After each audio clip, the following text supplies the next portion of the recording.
Swallows up all the universe and I reign in thy light. Open the lotus of my eyes, I pray.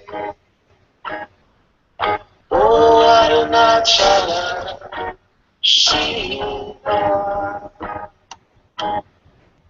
Oh, Ananta, Shiva.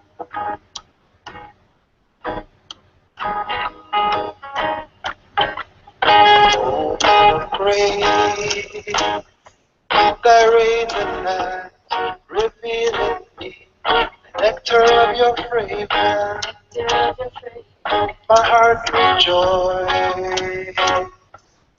Oh, Ananta, Shiva. Oh, Arunachala, Shiva.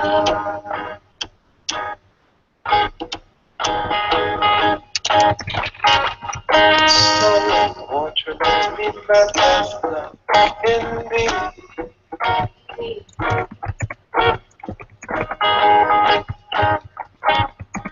Heart love itself. Oh, Arunachala, Shiva. Oh, Arunachala, Shiva.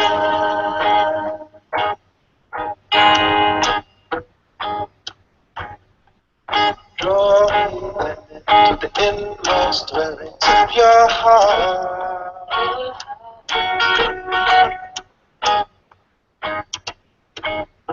And merge me with the limitless. Oh, Arunachala, Shiva. Oh, Arunachala, Shiva.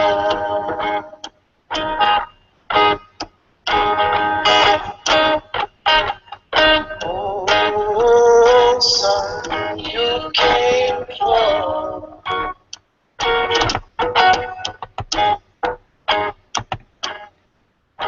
And the spell of delusion, you shine.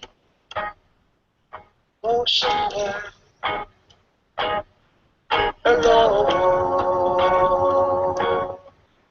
Oh, Arunachala, Shiva.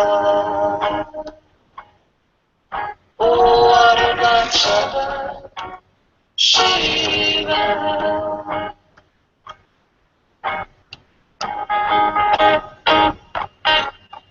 As the sun who swallows up all the universe and I reign in thy light. Open the lotus of my heart, I pray. Oh, Arunachala, Shiva. Oh, Arunachala, Shiva. Oh, Arunachala, Shiva. Oh, Arunachala, Shiva.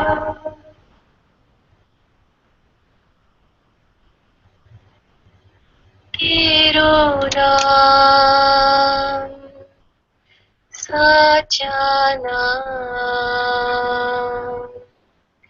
तेरो नाम साचा नाम, तेरो नाम साचा नाम. राम राम राम जय जय राम. राम राम राम जय जय राम. राम राम राम जय जय राम. तेरो ध्यान देवे ज्ञान, तेरो ध्यान देवे ज्ञान, कर दे तू जन्म जन्म का ज्ञान, कर दे तू जन्म जन्म का ज्ञान. तेरो नाम साचा नाम. राम राम राम राम जय जय राम. राम राम राम जय जय राम. तू ही दाता, तू विधाता तू ही दाता तू विधाता हुआ टूट तेरा मेरा नाता राम हुआ टूट तेरा मेरा नाता राम तेरो नाम साचा नाम तेरो नाम साचा नाम राम राम राम राम जय जय राम राम राम राम राम जय जय राम राम राम राम राम जय जय Ram.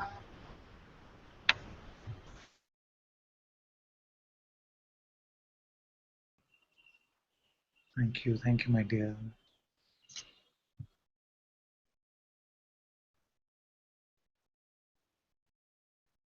Namaste, everyone.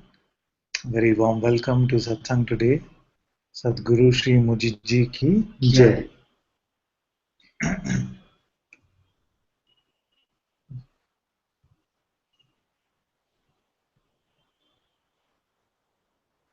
I'm just now discovering that my throat is not sounding so good. Is it sounding okay? It's beautiful. Much rest. Yeah, too much rest. I'm not used to speaking. Priya already said only here for a little while and would love to speak with you, Father. You can come, my dear. Oh, thank you. I've got absolutely nothing to say as usual. Just wanted to just connect with you. You know, that's all. And, just a moment ago, I was just reflecting on what I said to you in my message recently. I was kind of joking. I feel like I'm dead. Yes. And it's and it's I just wanted to say a bit more about that. It feels there's that feeling of being dead, and yet there's no one to die. So there is no death. Ever.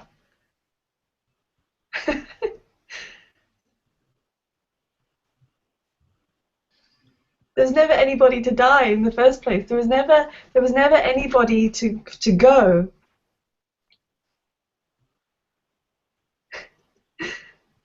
And yet when one is in the feeling of being somebody, it feels like it needs to go. And then it seemed that there was never anything to go in the first place.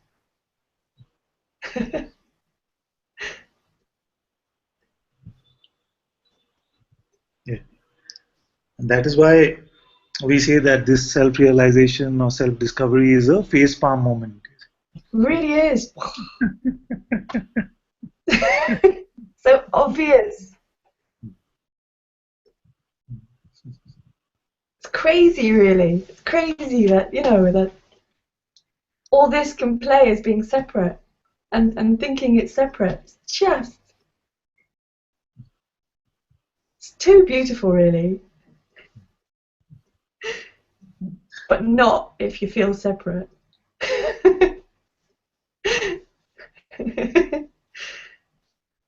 Yeah.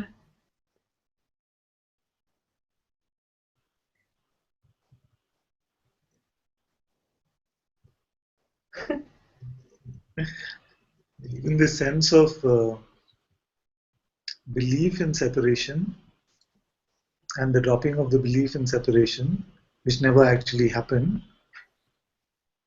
from the perspective of consciousness or what is, it's all been a beautiful game. Actually, it's all been nothing at all, but to use words, we must use words like this, and I would rather use words like beautiful play.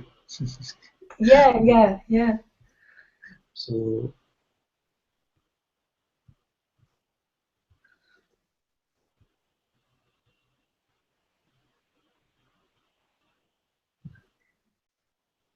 and yet, as part of this play, I feel one of the most beautiful aspects of this play is this coming together in the sharing of these truths, which has always only been the truth.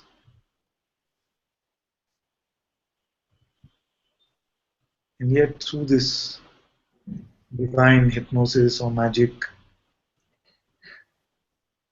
God Himself pretends to forget, and God Himself is playing this game of remembrance.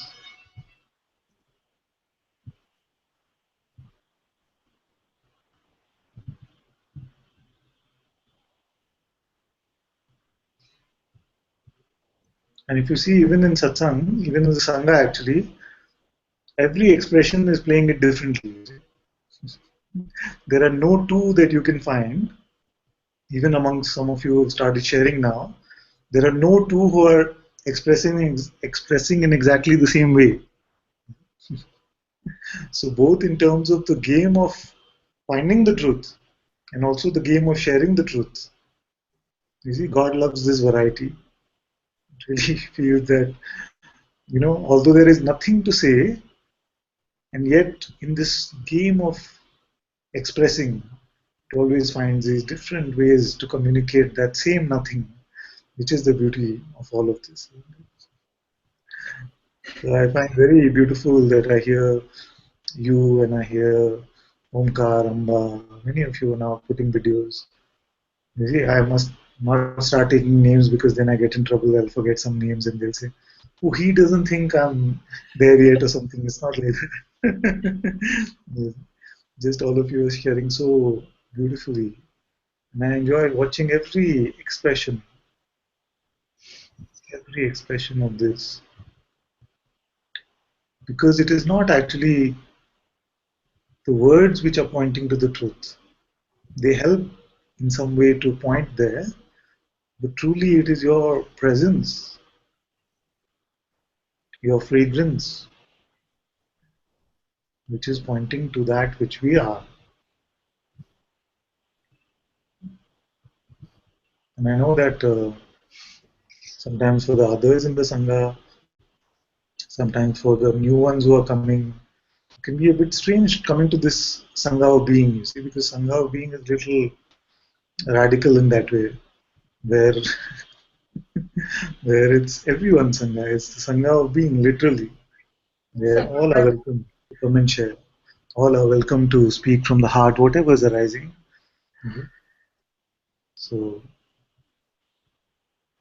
and I know that for some of you who are new to satsang, it might also seem like it's a bit confusing. So, I'm here in the Sangha of being, so who should I listen to? Because this one is saying like this one is saying like this. What am I to follow? Mhm. So, if it is like that, then just make your way into satsang, make your way into an hangout and get it clarified. Otherwise, just marinate and enjoy this beautiful presence which is emerging from this.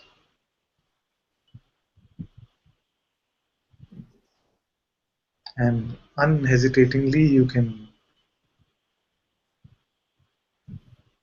hear all of this beautiful sharing which is happening from within the Sangha members. And remember to stay true to your direct experience because then you will not get confused. You see? So you're not to hear this, what is being spoken through this mouth or that mouth or any mouth which is speaking there, and to take that as the gospel truth because nobody is speaking the gospel truth.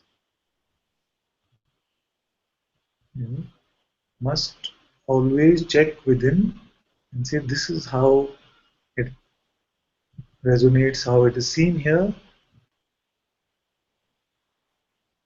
and don't be afraid to come up and ask and to say, this is the way I see it.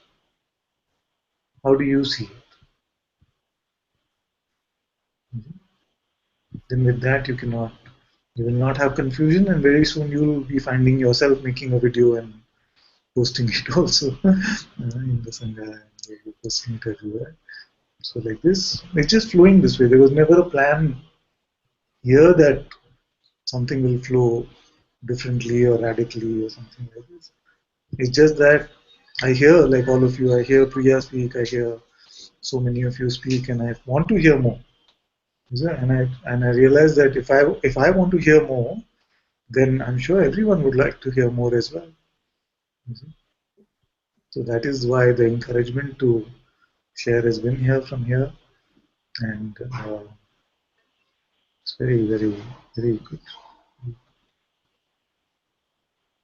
It's the same here. It's so beautiful to hear this message in whatever is expressed.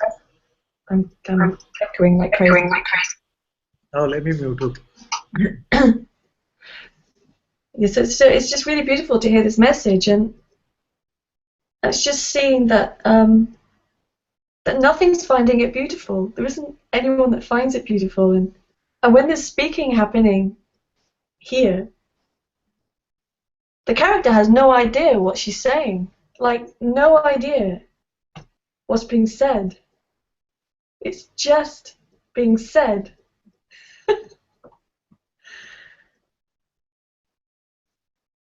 It's almost like it's like beyond.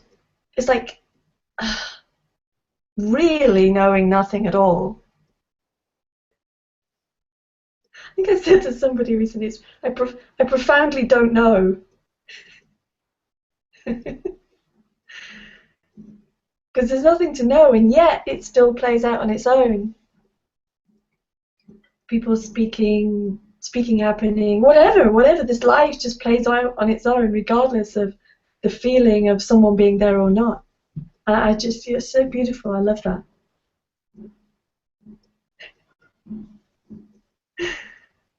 Yeah.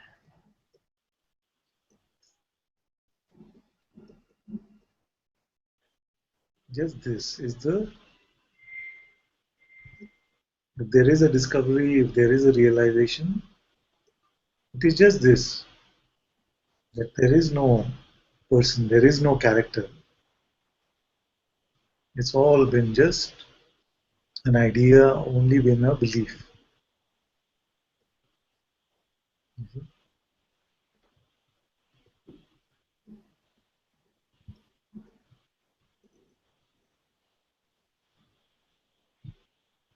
And because this is seen here, and also it is seen that it is the same presence, the same consciousness,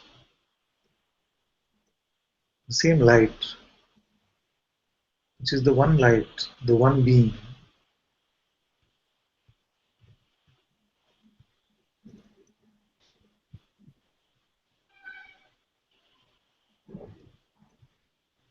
And the physical boundaries actually don't define anything. It's not really a boundary. The entire manifest universe is the body of this being, is the body of this consciousness, of this light.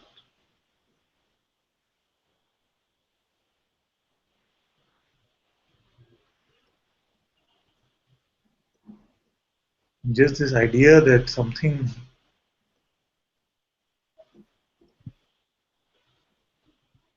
has been living inside this body, then flips around and you see that this body has been living inside this consciousness, the same one consciousness in which all these appearances are coming.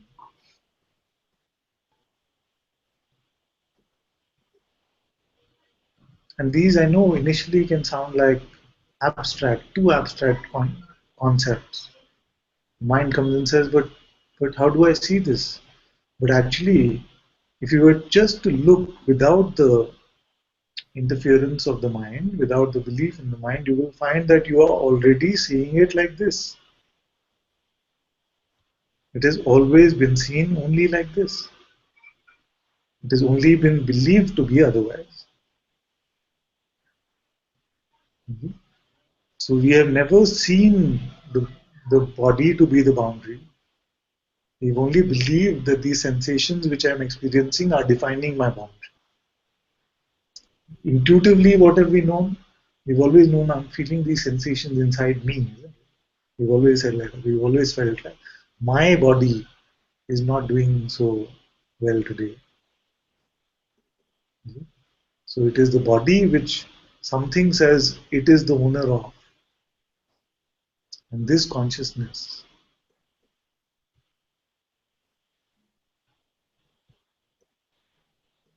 this is consciousness itself, not the made up person, not the idea that I'm a good person or a bad person or a spiritual person and this is my body. But that one cannot be found.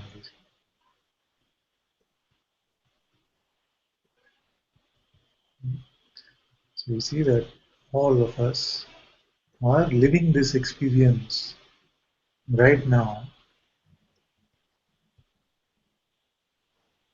and it is not the content of the experience that has to change, although it has complete freedom to if it likes to, but that does not have to change for us to discover what we are.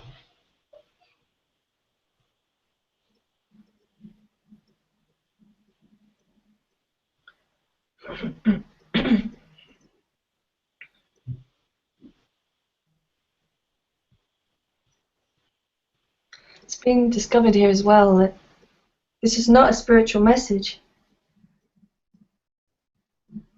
because when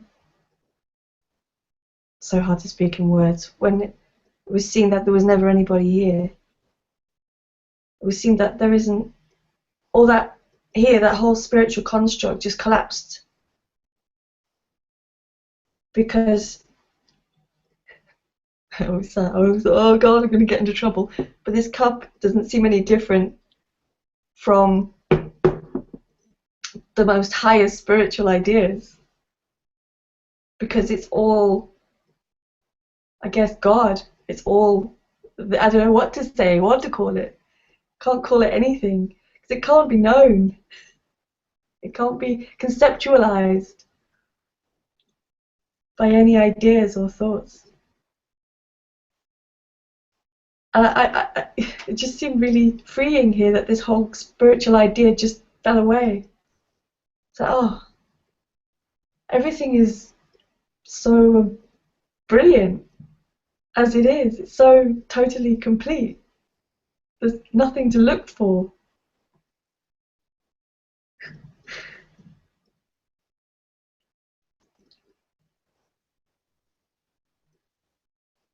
And yet the spiritual ideas still play out, but that's okay because anything plays out. There's no actually choice in anything. Because it's still just perfect, whatever it is.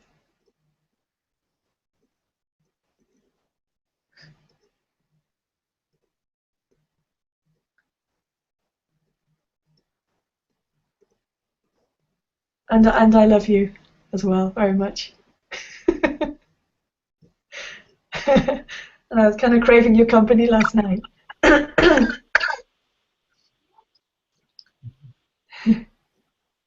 Thank you, my dear. I love you so much as well. Thank you. I like very much actually what you said. I don't feel you should get in trouble for that, which is to say جاتها that مثلا كلمة لخرجتي وردعش ورتي كبلتت 11 هاتن السلمات هاتن الزاليمة دبين واشرجتكن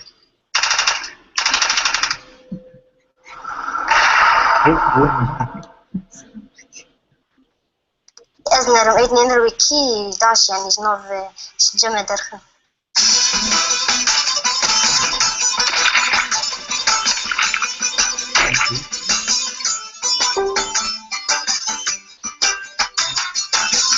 مثل كانت شو بكس كيما أسرع شوا يتجي أرينا كس شوا ليش تجي بقى أم كسر أنا من كبار بالبايب ما لقط استراحة والنعيبة شو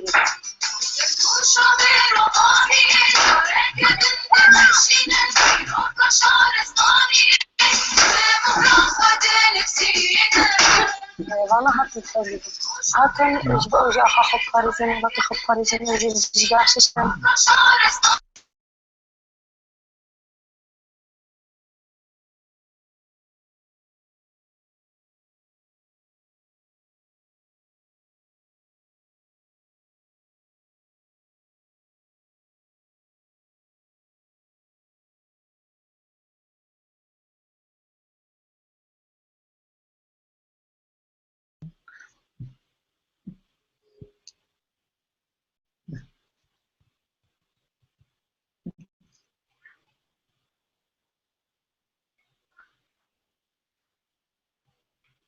Watching this documentary on women fighting with ISIS.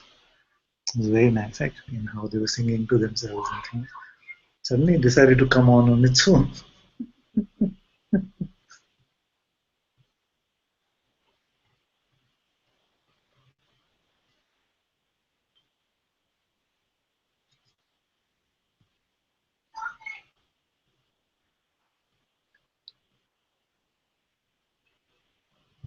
Now it is saying that you're not going to get in trouble, or at least you should not get in trouble for saying that the cup is maybe more important than all ideas.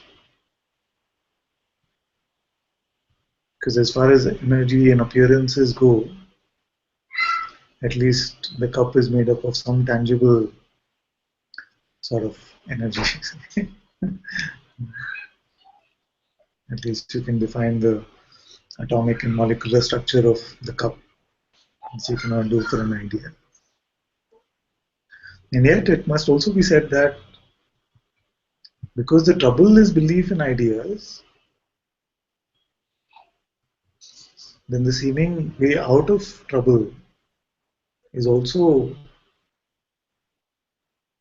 through the dropping of these ideas. So the ideas which are aids to the dropping of this conditioning, the dropping of the wrong beliefs, and these also must ultimately be dropped. So those can seem like very potent. So for me, when I say don't believe your next thought, for example, it's just another idea, it's another thought, of course.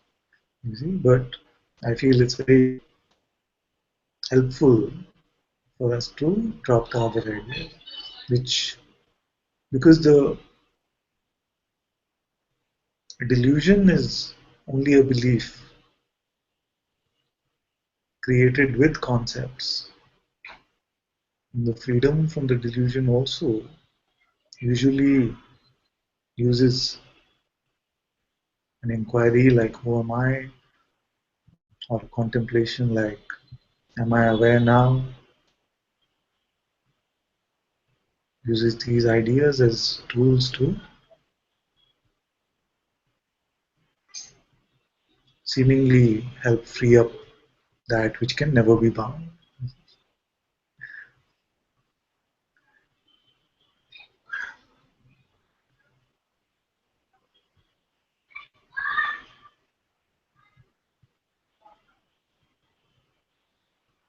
Yes, but what does change also is that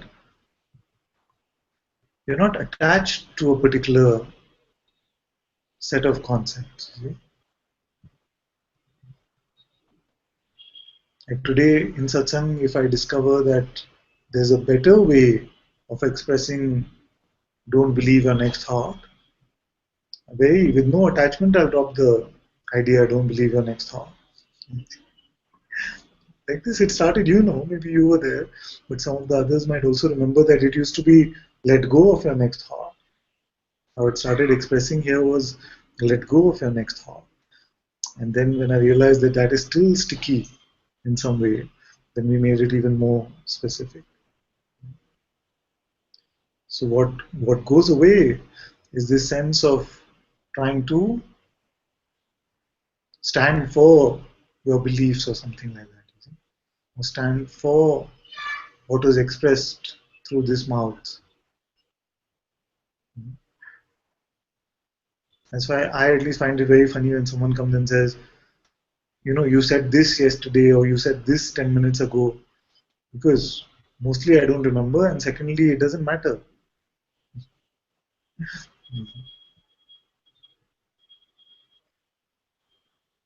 But as we're living conceptually, then these things seem to matter a lot. What he said and what he said and what she said, and how what he said is different from what she said.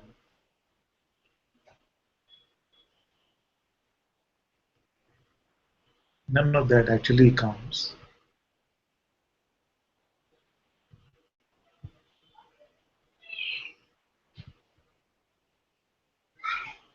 Then a good question to ask, and maybe I'm asking the question and answering myself today, then a good question to ask for you is then, where should I go? If you say it doesn't matter what is even being said, then how do I know where to go? Who should I listen to? There are hundreds of you out there now. You see, so what should I do? That is a good question, I feel. And my answer is that if you feel in the presence of one, that you find some oneness, some sense of peace, some sense of belongingness. It smells of truth. It smells as if you know all of this and you're just hearing it from a mouth which is in front of you. It feels like you belong.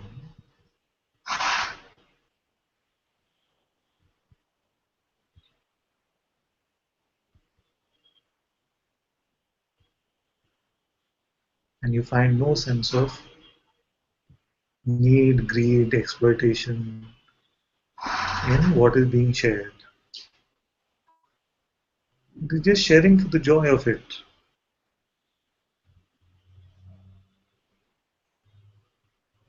Then these words you can safely hear.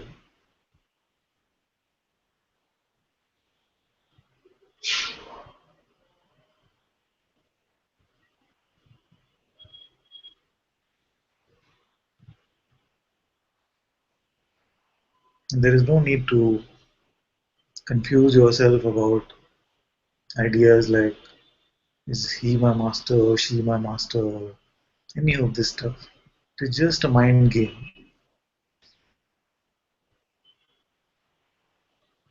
I was off masters. I was away from this guru business. I said I never want another guru in my life because it doesn't work, and I will be independent on my own, till till I met my master, Guruji. Then I just knew. So you just know. So there is no need to work on things which need no work.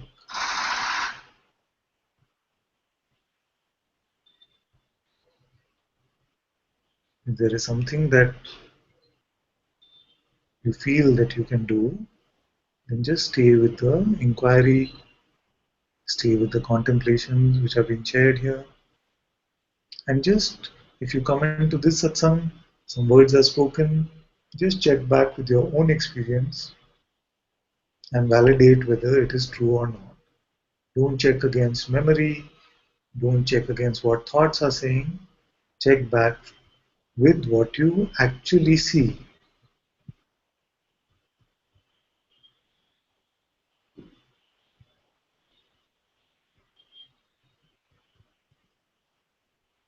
Then you will not find yourself getting burdened on this so-called spiritual journey.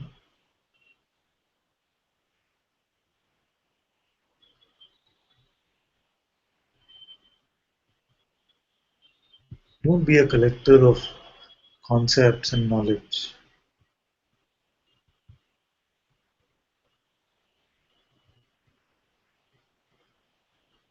Don't become a master at speaking great Advaita. Just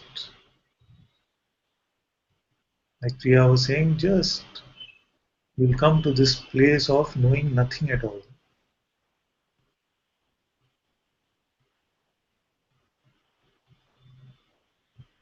Don't be scared of this.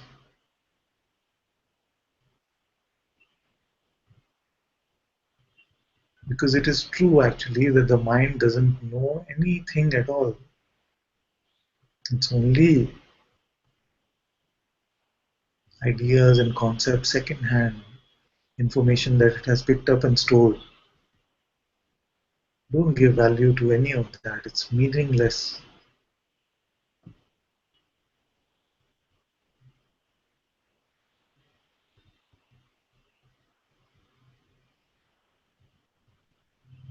You will find that there is a qualitatively different voice.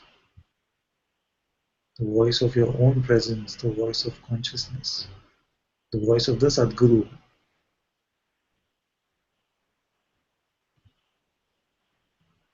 which will make itself available to you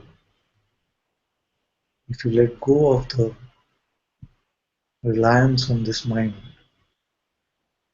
And you will not be left, as long as you think you are separate, there can be this fear that I'm left without guidance as to what to do in this world. But you will not even be left without this guidance, which will be available to you through your own intuitive presence.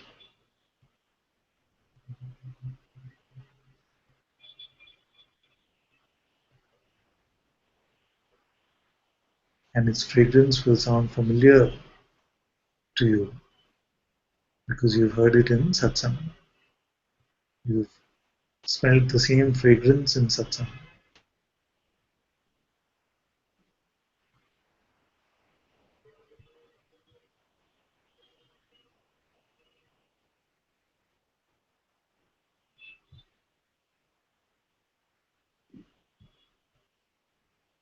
The other day I was telling Soumya also that there is only one chair in front of you.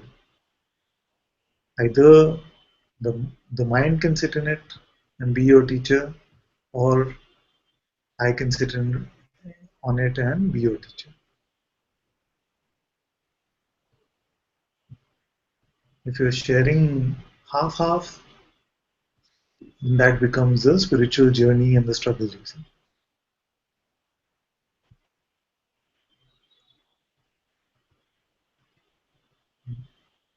And you will find that whatever roles, whatever play is meant to happen in your experiencing, that can continue to happen very naturally. It is our fear and belief in the fear that something can go away that actually energizes these things.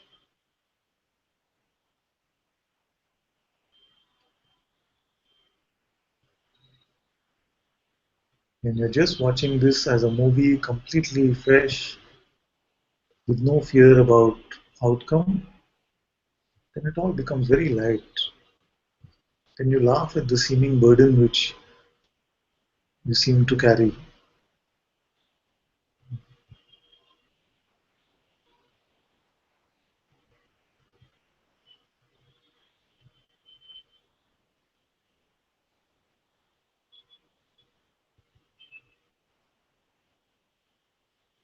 Just right now, there is nothing to be done. There is nothing to be understood also in these words.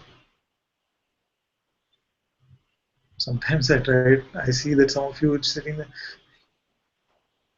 what, what is he saying? Trying to understand hard like that. Even that is not needed. Just something is speaking and something is being heard.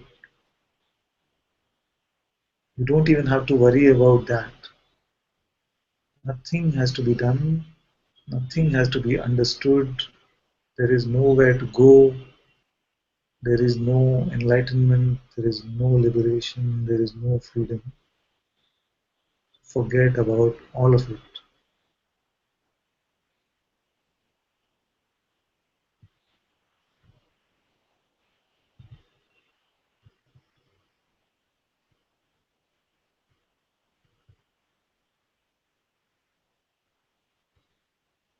This recognition of what is already here, what you have always been.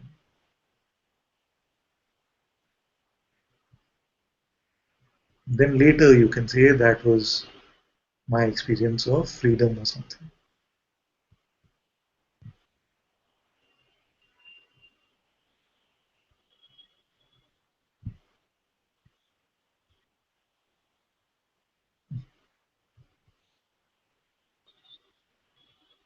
And Papaji used to have a very different style than all of us. He had his own unique style anyway, so I don't feel anyone else you can even replicate that. But he used to say something very interesting. He used to say, you come here and you sit here right now. Okay, you come sit here and say, don't think. You can do it. Okay? At least for an instant, you can do it. Just don't think. Okay? Like this, he would say. And you've seen, no? You've seen videos like that. You just call people and you say, just don't think. For a moment, you can do it. You have all the power to do it. Okay? Yeah. So then what happens? In that instant, you're lost, you don't know what's going on. Then suddenly you say, I'm still here. There are no thoughts. I'm still here. So sometimes that kind of interaction is also beautiful to see. Whereas I will always say, allow all thoughts to come, don't try to stop them, don't resist anything. It's a different expression.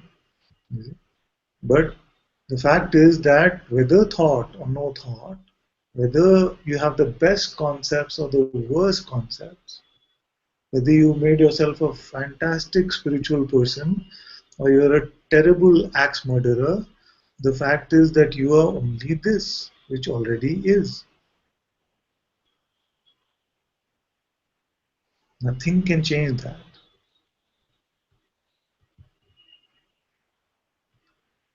And as I keep saying that if you want to become a better person,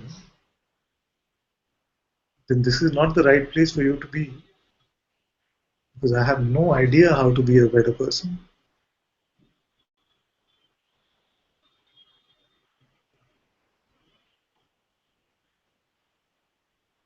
But what I can tell you from what I see here is that this person concept existed even here. It seemed to be believed in for a long time, and now it seems completely laughable. It just does not exist. So either you see it this way, in the Papaji way that you come here and don't think, or you see it this way that you don't believe your next thought, or you see it through self-inquiry, who am I? This is the only conclusion that you will come to.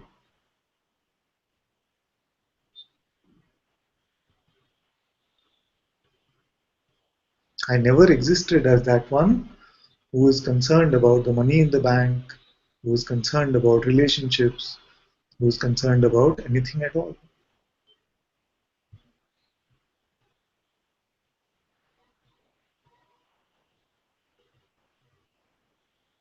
Who is concerned about my life. Because I know the minute I say this, many of you say, but who's going to run my life? That one that says it is my life does not exist. And how do I know it does not exist? Because I cannot find it, and I have looked and looked, and you cannot find it, whether you have looked or not. If this is the first time you look, you still cannot find it. And the 100th time also you cannot find it, because it does not exist. It's pure fallacy, pure fiction.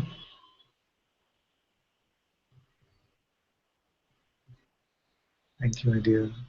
Priya has to go. Okay. Oh, I don't know where we stopped talking and I started this monologue. Sorry. Love you, my dear. Thank you.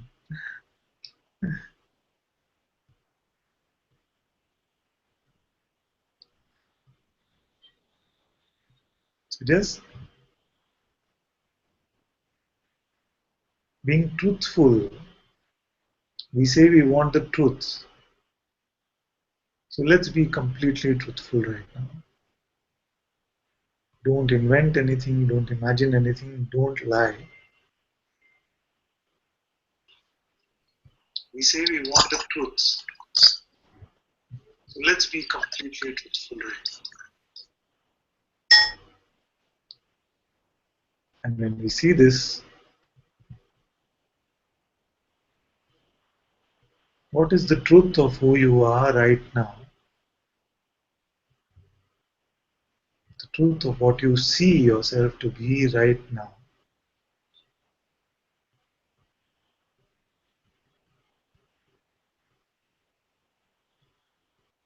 Are you not the witness to this world, which includes the body? Is it not you? Is it somebody else? You cannot deny that I am the witness of this appearance. Are you not the witness of this body? Are you not the witness of these thoughts, of these emotions? Are you not the witness even of the sense of presence? If not you, then who?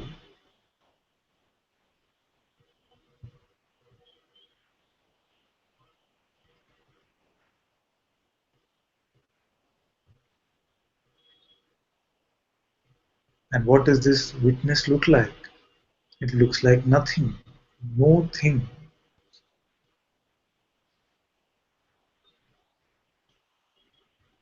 because it is not another appearance for you to witness. That's why I like to say that there is no witness, it is only the witnessing.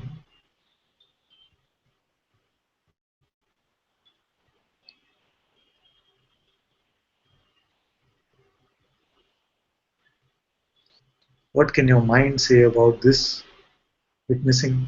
Nothing.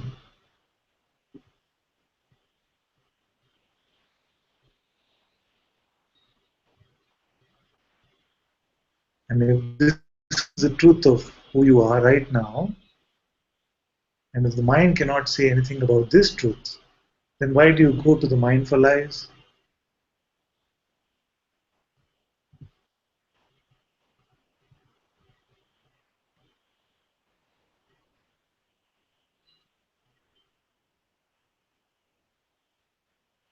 If it is not speaking anything about the truth of what you are, then why do we go to it for lies? This is the play, see the delusion.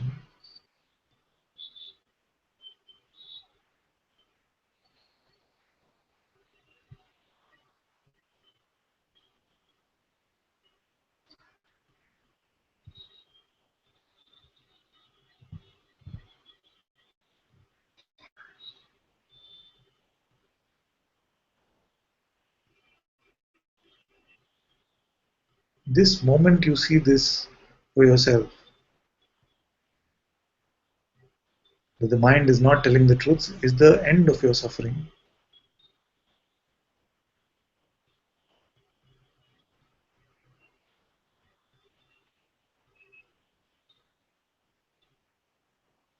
The sense of suffering is only the denial of this truth. And the only denial of this truth is in the mind.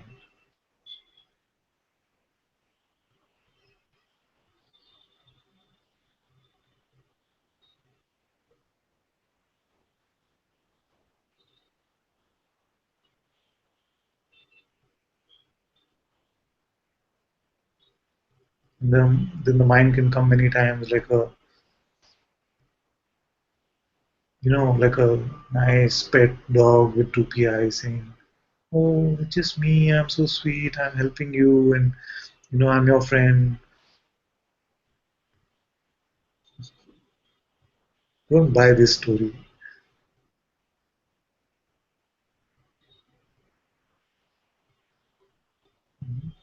As Guruji says, it is not your friend, not yet.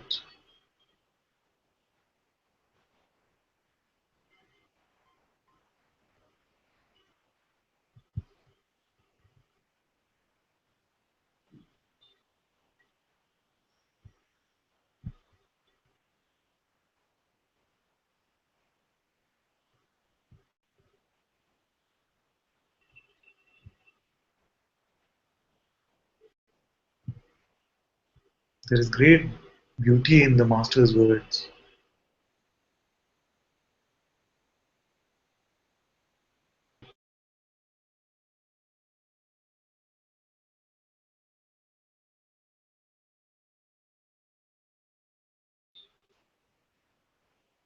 This much should actually be enough to hear, isn't it?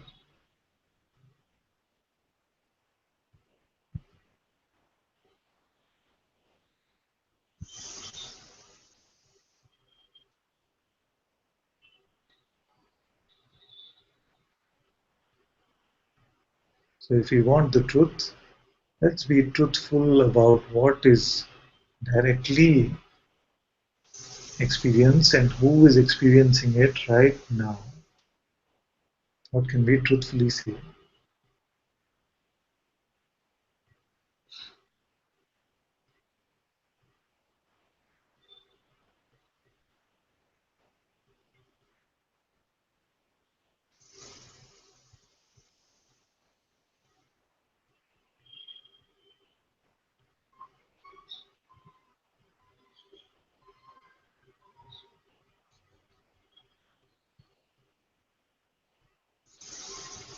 Today, actually, I feel like, I don't know why, I mentioned Papaji, maybe that's why.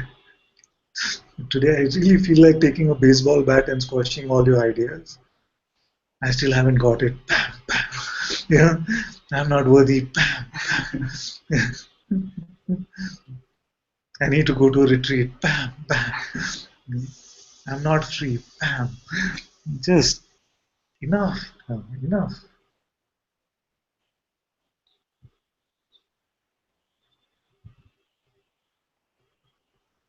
Cannot find the I which it is speaking about. And the I that you are is always here. And yet we align ourselves with this mind,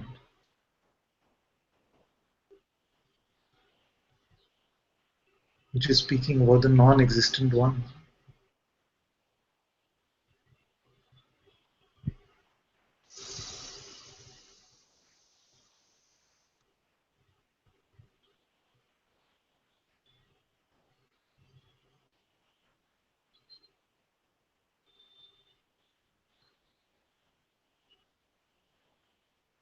The one that says, I still haven't got it, will never get it.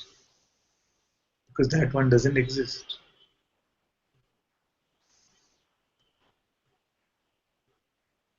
Is that you? No.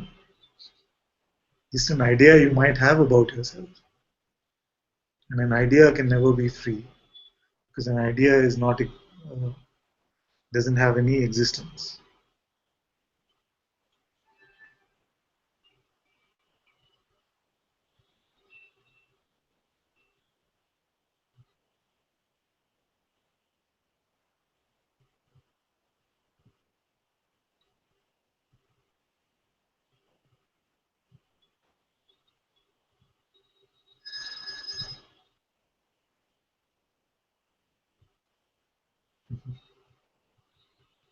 Okay, so what I'm going to do today is I'm not going to read who the question is from.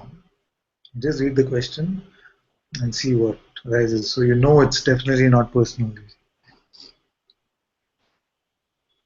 The truth is that I have no control over this dream. Makes me feel powerless and scared. This me does not exist.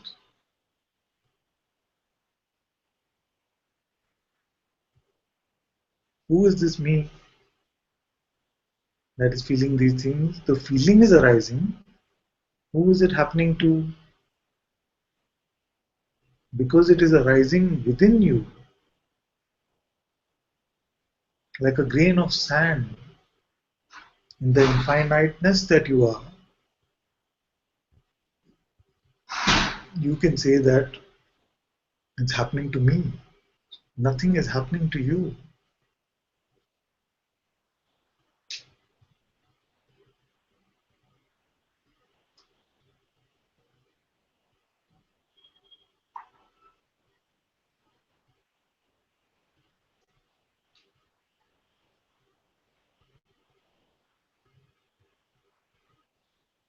How can that which doesn't exist have any control over anything?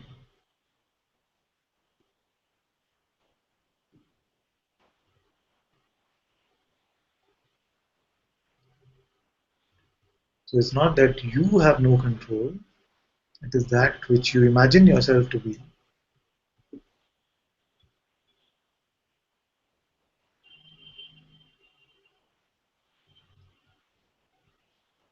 Then there's a question which goes, how can we shut the non-existent one forever? Forever is contrary to now. Only now is forever. Right now, you can either be believing yourself to be the non-existent one, or you could be not believing yourself to be that. The non-existent one, by definition, does not exist, you see. So it's only a question of pretense or belief. So right now, you are free. There is no non-existent one. Every right now is like this. This is forever.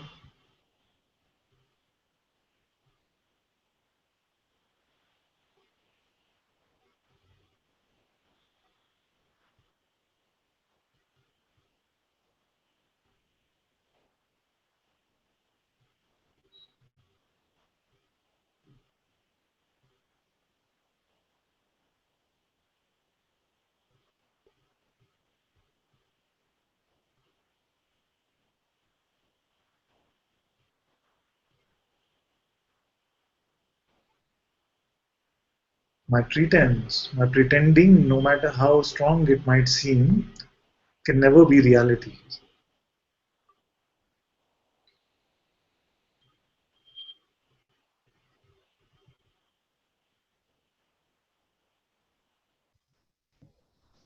Namaste, Father.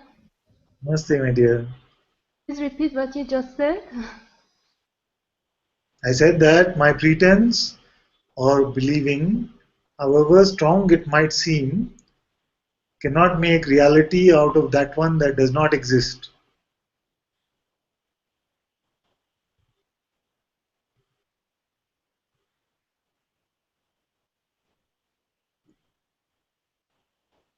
Therefore, all that is needed to be done, if anything at all, is just to see this, who am I right now? What do you see?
Who wants to come up and report from what they see right now? Not what they think, not what they feel, not what they remember. What is our direct experience of I? Who am I?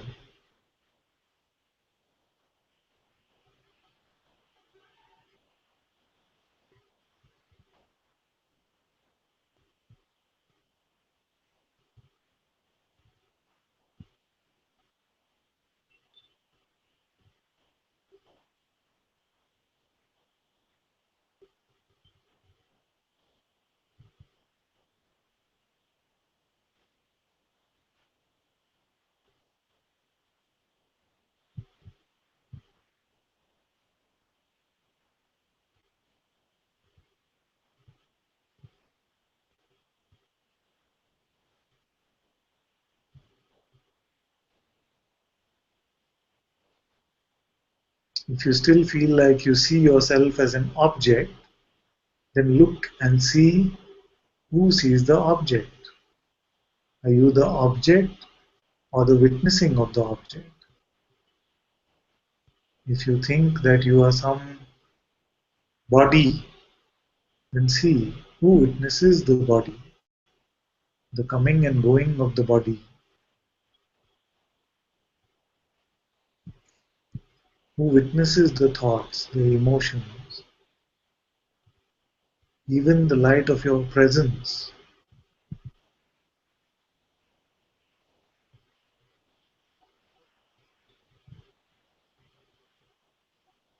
What can we say about this witnessing, about this awareness?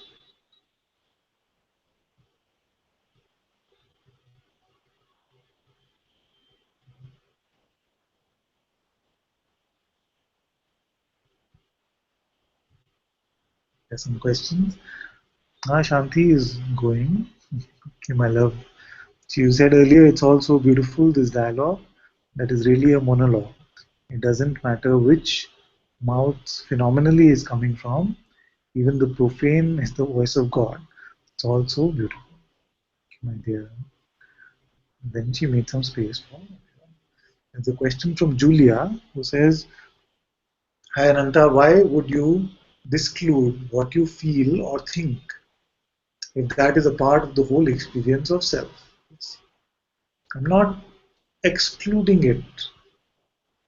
You see? Not excluding it from what I am. It's clearly seen that whatever is arising here, thought, emotion, this world, all of this is within me.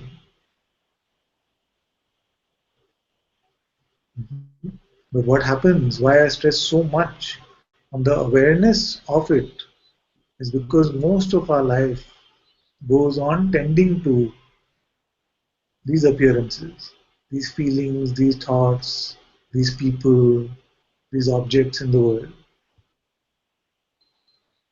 And we never turn our attention towards who is witnessing all of this.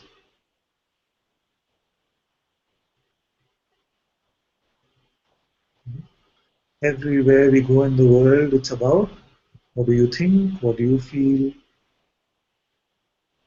what about your relationships, what about your work. So everything is about these phenomenal appearances. And it seems like we've got so used to just looking at these phenomenal appearances that we forgot who we were. We started to believe that we are another object, another appearance. But actually, we are that supreme one that is not coming and going with the coming and going of this universe. So, not just thoughts and feelings, but the entire play is within me.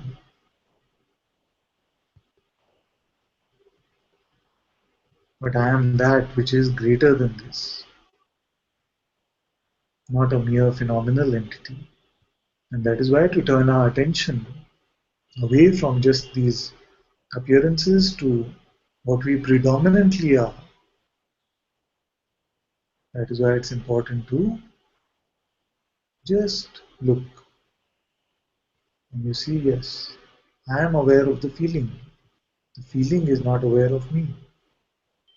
I am aware of my thought. The thought is not aware of me. Who is this awareness and who is aware of it?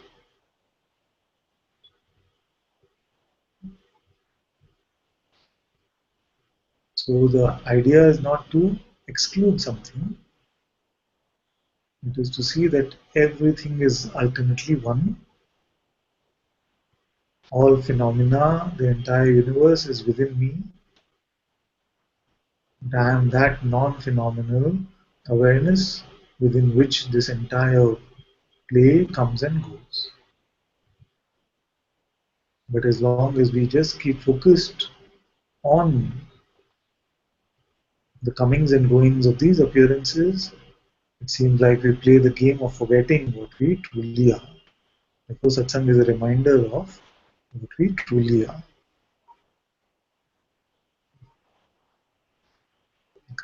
Good. Good to have you in satsang, my dear. Can I?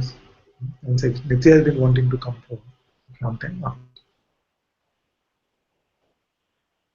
You can come, my dear. Hello. I really have to talk to you today. Yes. So maybe it's about words or something like that, or expressions or whatever. So I would like to speak how it is for me here. This what is here, and I cannot say like you do that this what is here is me. You know, it's so. It is. Everything is arising in this. This is very clear, or seems to arise in the. Nothing really can be proved. You know, even it just seems to be like something is happening here, and we are talking, but this is not really happening in that sense. So this, I cannot say that this what is here is awareness, or this.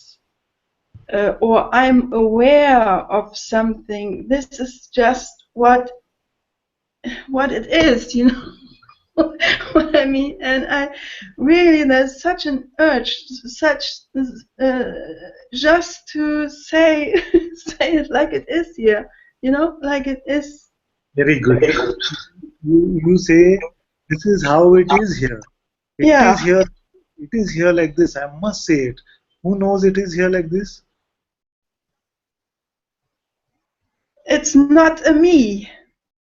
Yes, yes. I'm not saying whether it's me or not me, but who knows it? I don't know. There is are there multiple knowers there? Because somebody knows, because it's clear. You see? Even to say it's not me, who knows it's not me? This. This, yes.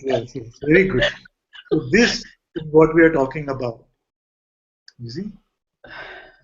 And you call this awareness, or? Yes. It is aware. It is aware. Deny it as you might, it might seem like, oh, awareness is now overused or something, but it is the only aware, you see? Not even call it a thing. It's so, I mean, you know, it's so obvious that this is here. It's so obvious, it cannot be denied at all. It's just, it is so much more real than anything else what is appearing. So I mean, it doesn't matter how it is called, or I don't care about that, you know. I really don't care about it. But and this one, which gets confused with all these words, is even also, this one is just, you know, something which is arising in this. It doesn't, you know, it's nothing. It doesn't. It it has no meaning in that sense. It's just a play, you know. It's just it. So, but I don't. And this, there's another thing. What you said. So when I say this is, you know, this is awareness. So let's say this is awareness, okay? So I still, you know, it's just, it's so hard to give it a word, you know. It's just, it doesn't feel like it to give it something. Don't give it a word. Huh? You don't have to give it a word. Yeah. But I what? say, Yeah, I sorry. say only this is here. Only this is here. Yeah. Only this. And how do I say this? Because I see this. Therefore, I am aware of this. And this that is aware of this is aware of itself, isn't it? I know it can sound a little confusing. This was my second question, actually. So this, then I don't. Okay, let's stay with the first one for some time because it's a beautiful pointing.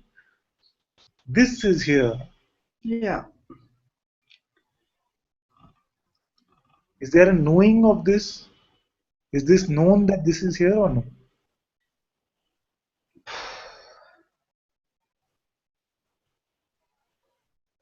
You're not making it up. Therefore, it must be known, isn't it? If you say it like that, yes. But there is no one who knows anything.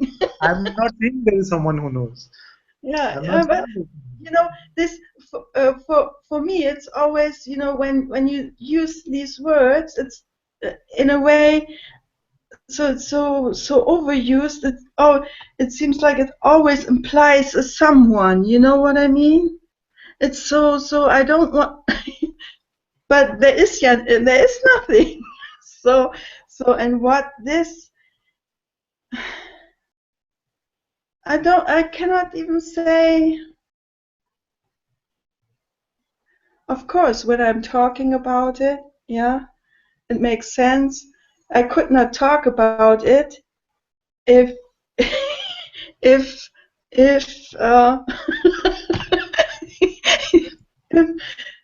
oh, the words are going out. If I could not talk about it if there wasn't something or whatever realizing it.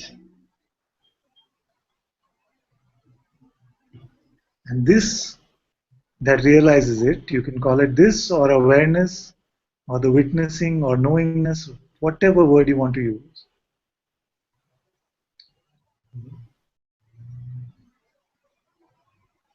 This entire debate, and I know there is a debate about this nothing versus awareness, is completely meaningless. Yeah, Okay? absolutely. I totally agree. Because to know that there is nothing, this nothing itself is aware of nothing. You see? Knowing knows itself, and it is no thing.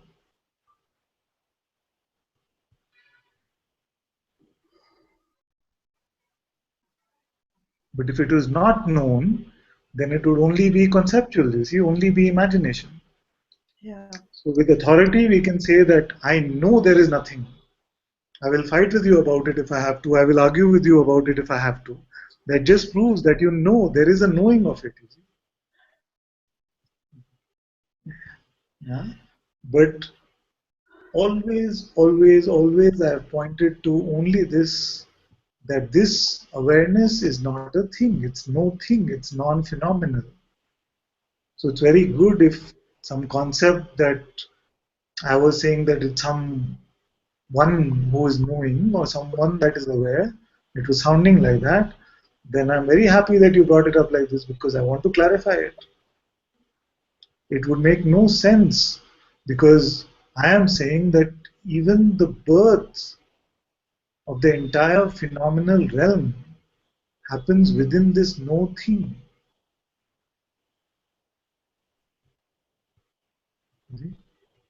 Therefore, the only point of distinction,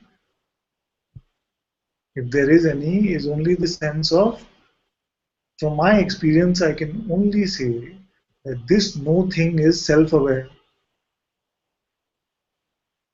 And some might say that it's not even self aware.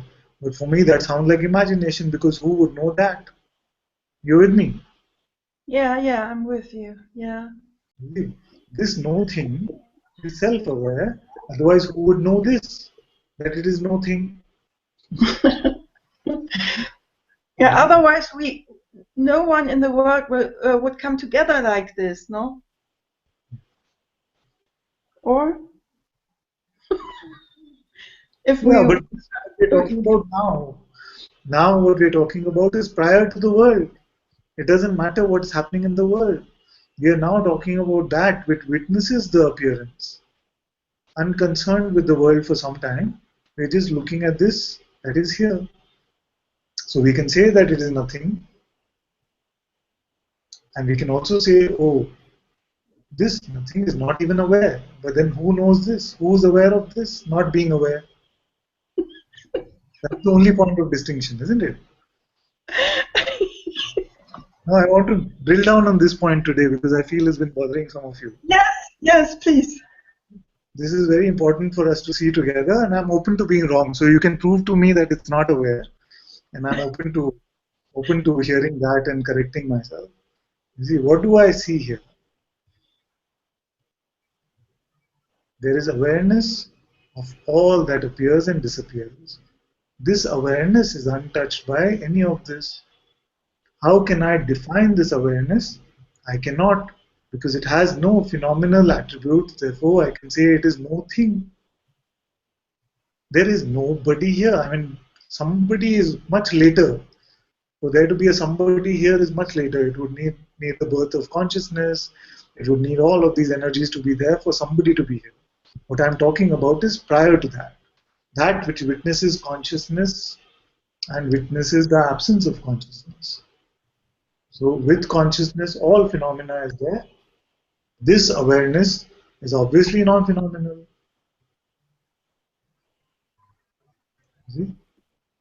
But what I cannot see is how this no thing is not aware. Awareness is what it is from what I see. So if you see it differently, please explain to me how it is not aware. I just would not use the words like that. I very much have the feeling we are talking about the same, but I just, want to. it's. Okay. So even this is fine. This is also fine. But why not use the word awareness? Just to humor me for a minute. Is it not aware? Maybe because it's so overused or something like that. I don't even, because it's so unspeakable. It's so. Actually, Do it's. you feel that nothing is a better description? Do you It's feel even. that is a better description than awareness? It's even beyond nothing. Say what you were going to say. It's just beyond all this, It's just so not of this world. I mean, which doesn't. But whether of this world or out of this world, whether it is phenomenal or non-phenomenal, without the knowing of it, it would only be a concept, isn't it? Without the direct knowing of it, it would only be a concept. Yes. Therefore, this knowing cannot be wished away. This knowingness, I'm purposely not using the word awareness, but this knowingness cannot be wished away. No, it's impossible. If I would wish it, no, it's totally impossible. It's totally impossible. The only thing which cannot be wished away, every other thing, every appearance can be wished away, but not this. Everything, not this. Exactly what I'm saying. You see, it is only this knowingness or this, whatever word, just this, which cannot go away. Everything else is coming and going. So, but why, Father? Actually, why do do you say, or why is it important to say that awareness is aware of itself? You know, it doesn't need that actually. You know what I'm. It makes everything so complicated. You know what I mean? So much. It is so much easier than than. Okay, so how would you say it? Would you say nothing is aware of itself? I would not use these words at all because you know maybe When you're in satsang, you need to get some answers, no? So yeah, of course. I'm not saying so. It's stupid to do it. Not at all. Not at all. You know, it's just um um it's just it's just I just there's something here coming up. So why these words sometimes make everything so complicated. So it's so much. It's so obvious. No one can deny what is here. But these words, you have to use them in a way, of course, to somehow to communicate that, of course. But you see why also it's important. Sorry, there's an echo coming now. I mute. Wrong. Why it is important to say that awareness is self-aware, awareness is aware of itself.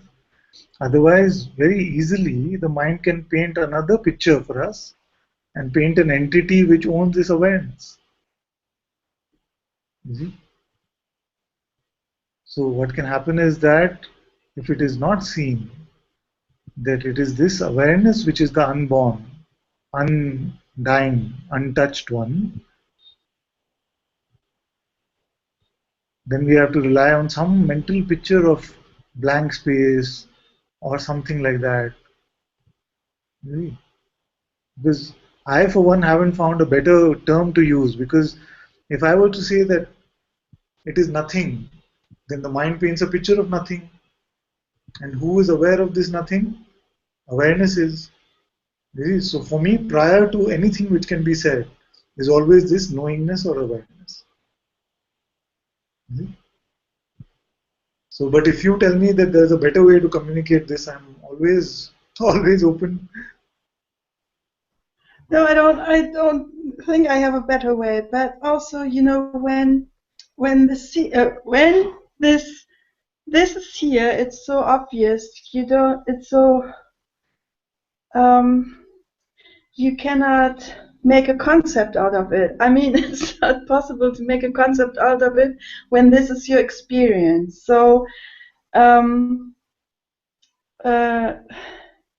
but when you are identified as maybe as a spiritual something or so, then even this awareness, being aware of itself, can be you can make a concept out of this. You know what Yes. I'm trying to say? Exactly.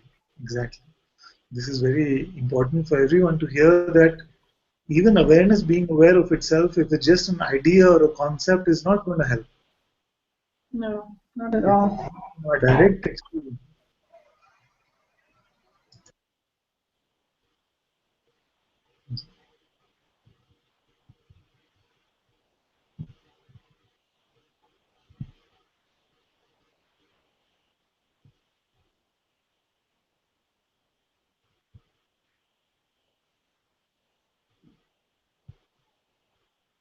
So either it is directly experienced, uncontaminated with the mind, or the experience of the mind, concepts, thoughts, feelings, that can be in our experience and can be communicated like that.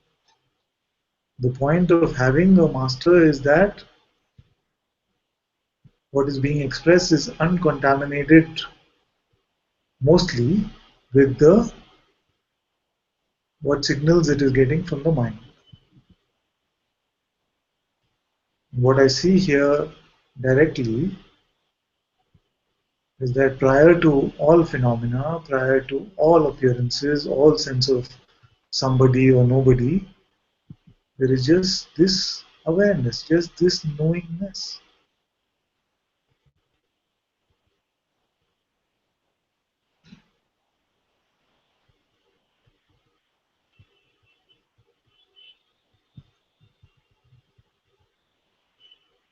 Which I cannot deny.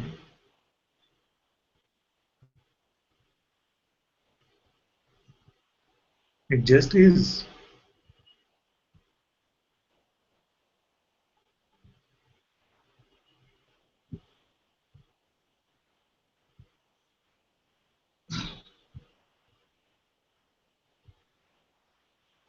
The other trouble that can come with this is that the way the world uses the term awareness is to refer to some sort of phenomenal perceiving. You see? And you see that this phenomenal perceiving also comes and goes. So then you can say, yes, awareness also comes and goes. But that is the only way in which we can say awareness also comes and goes. You see? Because there is the knowing that this phenomenal perceiving is also going. This knowing, this awareness is not going anywhere. So that perceiving which is arising in the presence of being and dissolving with the dissolving of being, that which belongs to being, that is coming and going. But there is awareness even of this.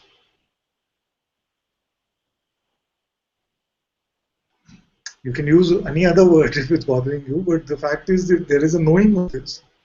There is a seeing of this. You see? That is undeniable. At least right now I cannot find a way to deny that. And I find no distance, no separation from this knowingness, from this seeing, and this that I am. Even before the sense I am, this knowingness, this awareness I am.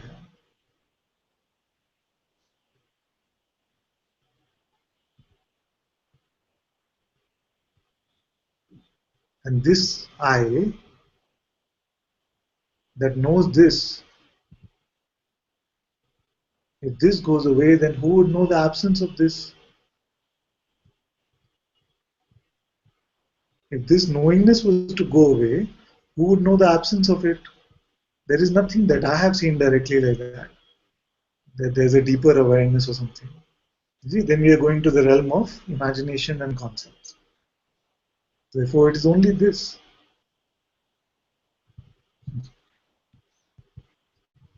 That's what I'm saying. I'm very happy. This was a very good discussion.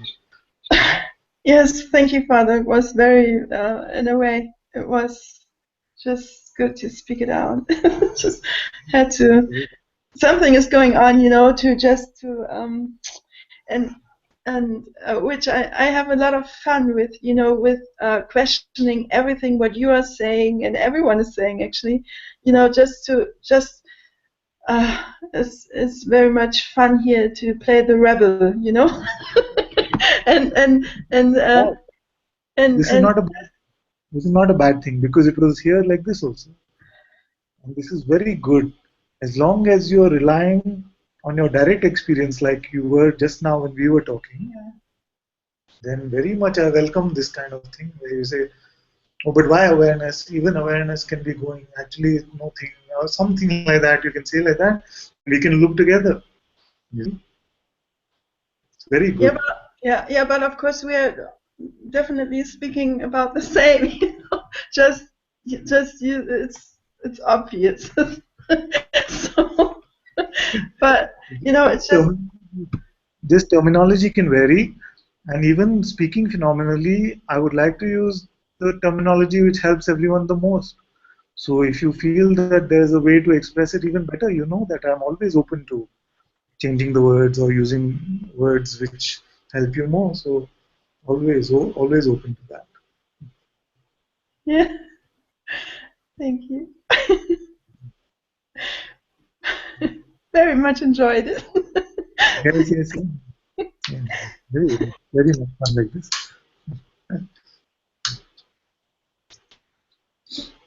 Okay, looks like the YouTube chat is going crazy. So let's see what's happening there.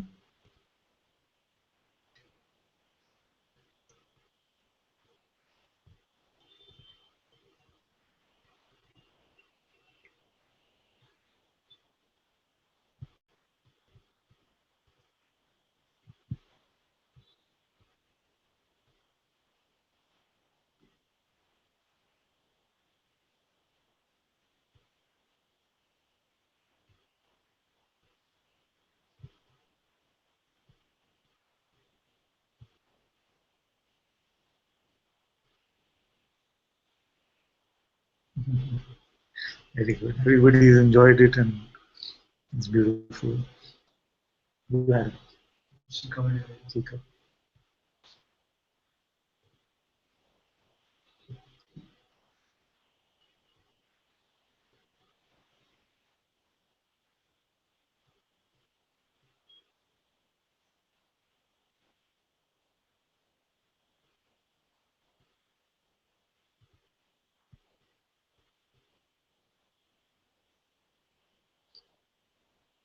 Okay, there's a question for me there, so I'll find that one.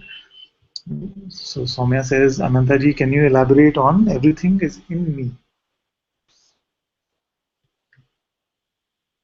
It's very naturally seen after waking up from a dream. If I was to say, where did the dream happen? Well, it was just here. It was just here. See, where here? Within me only. It happened within me. Like that, we can naturally say. But we find it difficult to say like that in this so-called waking state. Because it seems like I am within my body and the rest of it is outside me. But when it is found, this sense I am, you see, this sense of being, then you see more and more when you contemplate and you check, you find that where is the body in relation to this I am?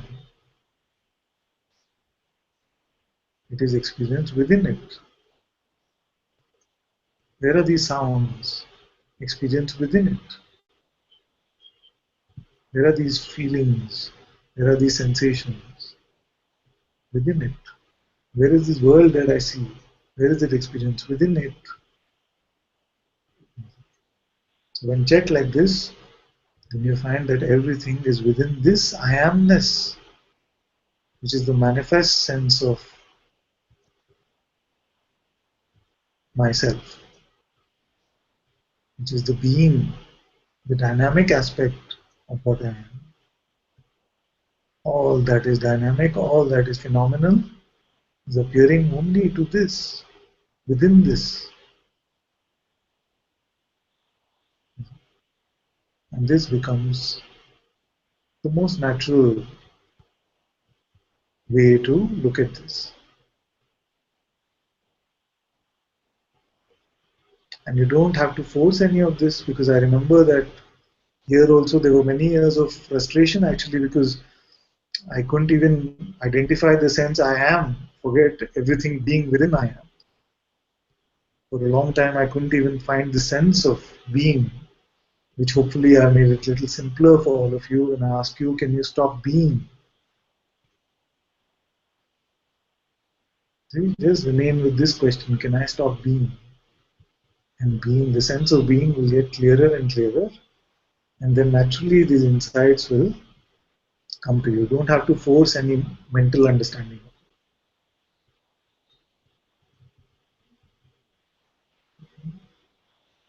As you are dropping the idea that you are a person, that is my job. The rest of this insight, the I, the Sadguru that is within you, will reveal all these insights to you. But to bring you to the end of suffering, presume suffering because of this idea that I exist personally,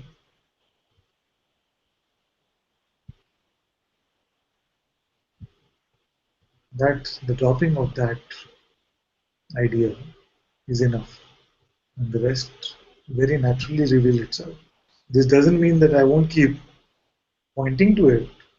I won't keep pushing and prodding, because this is the way it plays here, to push, prod, and encourage all these contemplations. But I know that it cannot be understood mentally. It must arise as an intuitive seeing.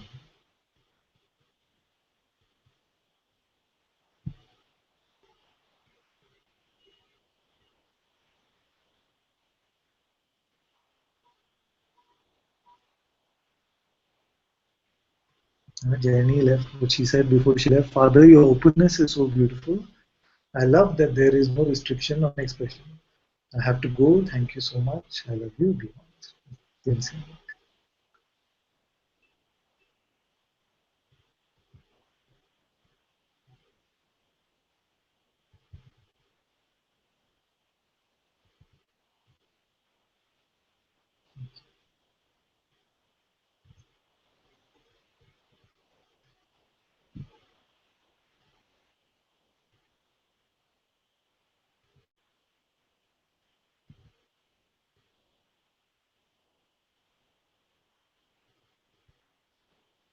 It's very beautiful what's happening with all of you, many of you,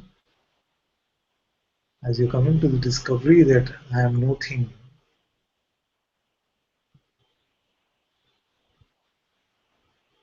The sense is becoming clearer and clearer that there is just no thing. I am nothing. You can say like that.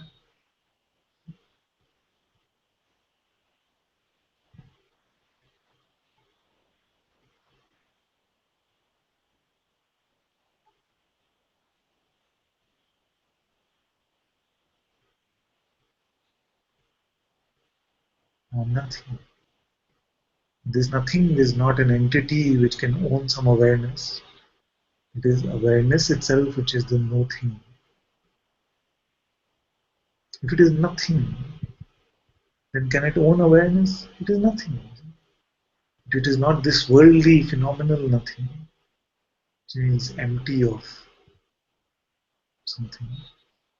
It is this aware nothing, the knowingness itself.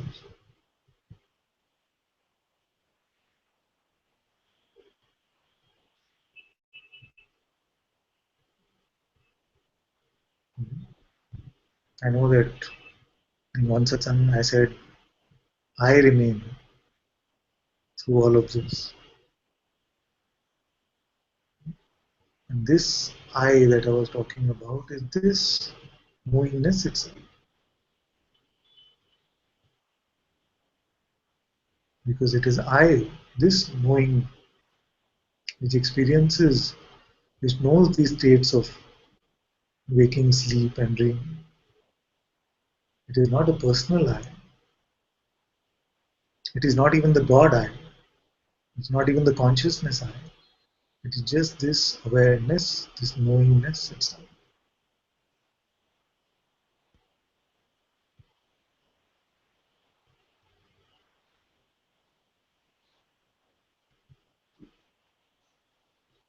And in this way, I see no trouble in saying I remain.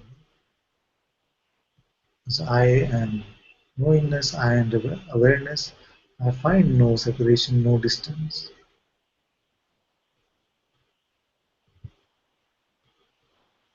I witness even I amness. I witness my own presence.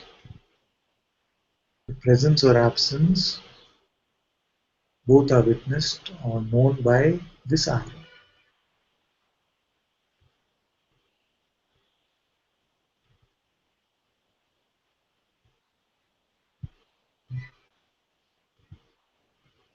And I'm very happy that we are speaking about these things.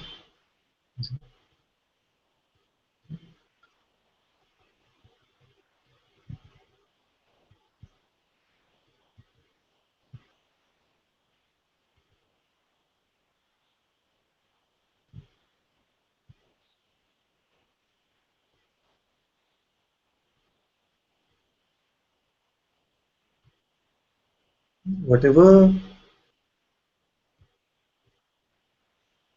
is directly seen, stay with that. Don't give any of this to the mind.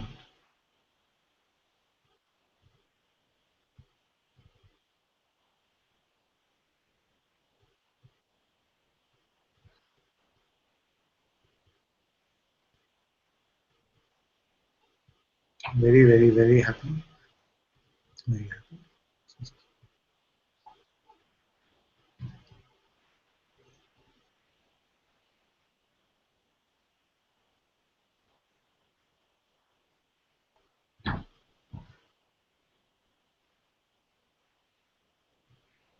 Marisa is there on YouTube. She says, we leave for India on Friday. Hope to come in the hangout and say hello today.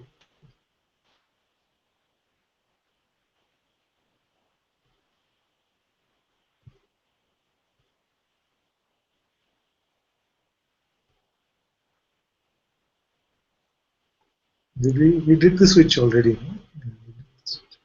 So maybe once one of you feels like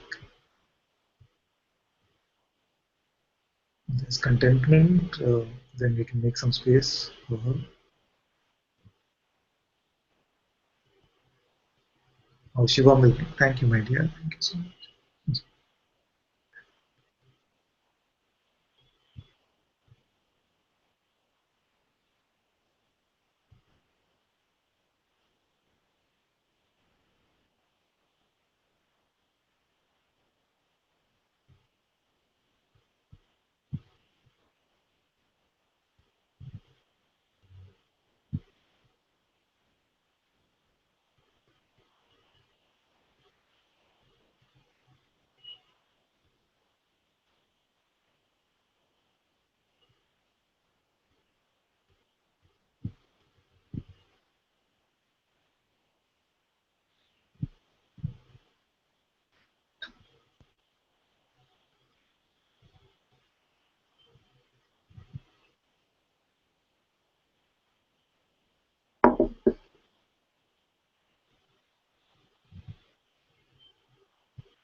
I enjoyed. Did all of you see Alan's video? Didn't see Alan's video? It's very sweet. He says, you know, there's the same thing over and over again for 2 hours. Yeah. And sometimes you'll be sitting there and just smiling, and they'll just be sitting. It's very sweet.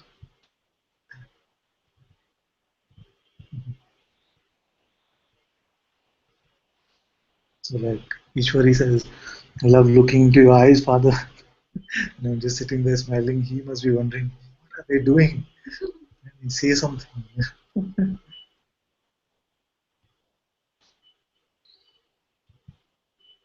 It was very funny.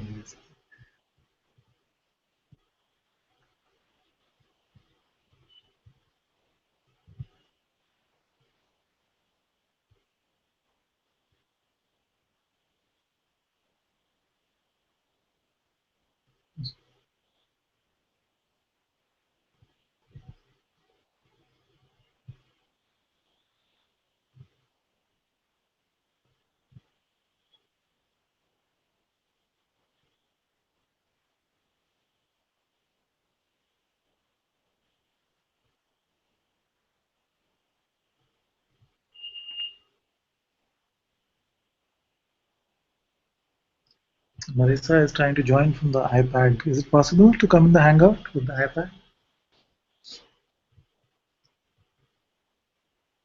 We used to broadcast from. Oh, that was Ustream, was it? Maybe that was on Ustream.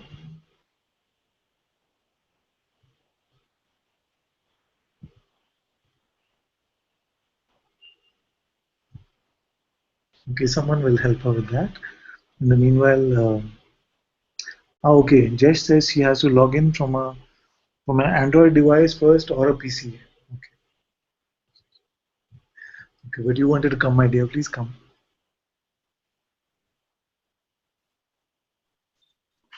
Namaste, Father. Okay, namaste, my dear. Father, can you talk a little bit about the eye? Because the eye is seen, and yet the eye is aware of the eye. There is also awareness of the eye. So So you talk about this impersonal eye, Father, of awareness. Can you talk about the impersonality of that eye, Father? Because the tendency is to pick up the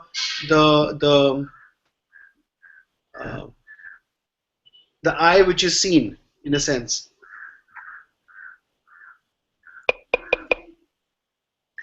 Yes, this is good. So,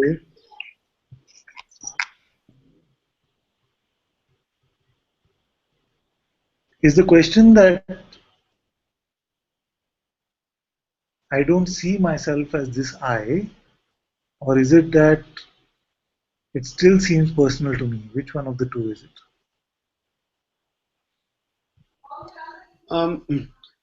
It's very clear, Father, that this I is not me. That this that there is a I that is not me, which is more the sense of beingness. There's this sense of that I am, right? Um, and yet I am aware of that.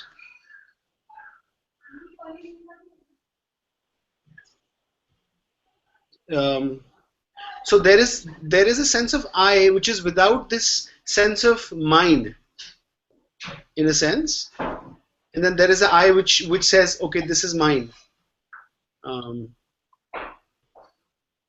Mine or I'm not sure if mine? I'm explaining it. Is it mine or Mine. mine? It's mine, like mine. Am I Belongs like? to me. Belongs to me. Mine belongs to me. Yes. Yeah.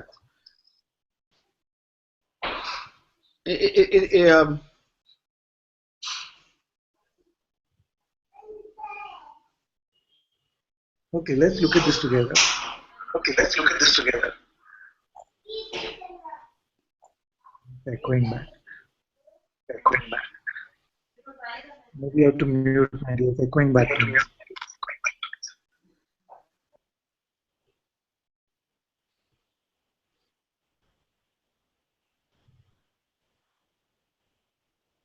There's this idea of I or me, which was purely fictional.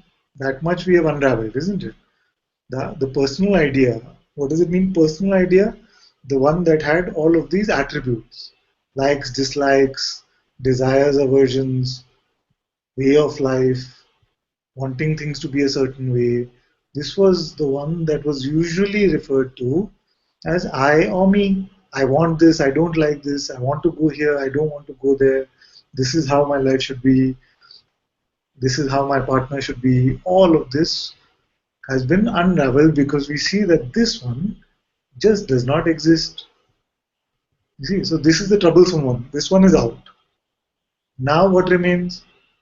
Now what remains is the sense I am, that which we call the sense of being or consciousness, that which we call the light of the waking state.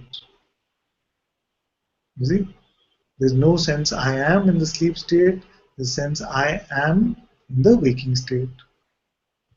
This I amness, also we can call I or me.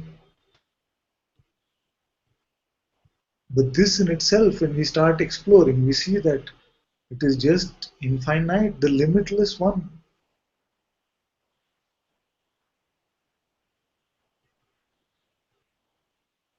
So we have trouble attaching any attributes even to this.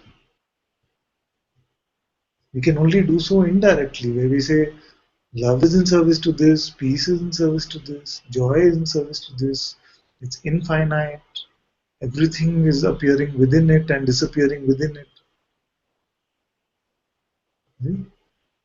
So even this is impossible for the mind to conceptualize, because the mind fails when it comes to something which is beyond finiteness.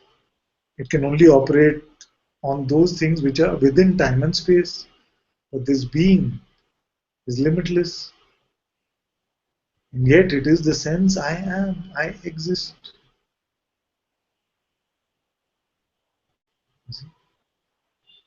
So this can be the one now that you say that this I amness also seems to belong to me.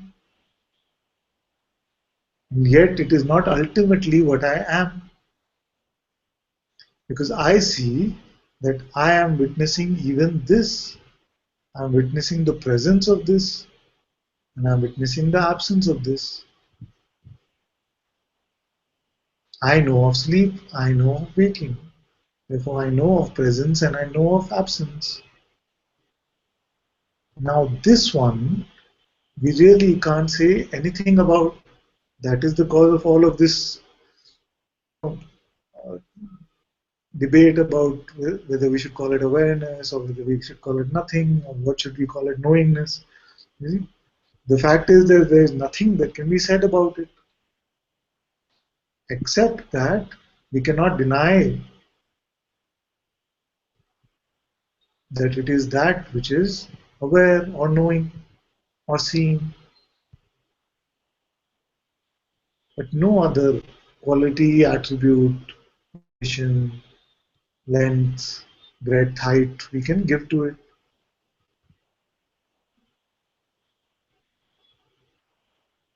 This that witnesses being.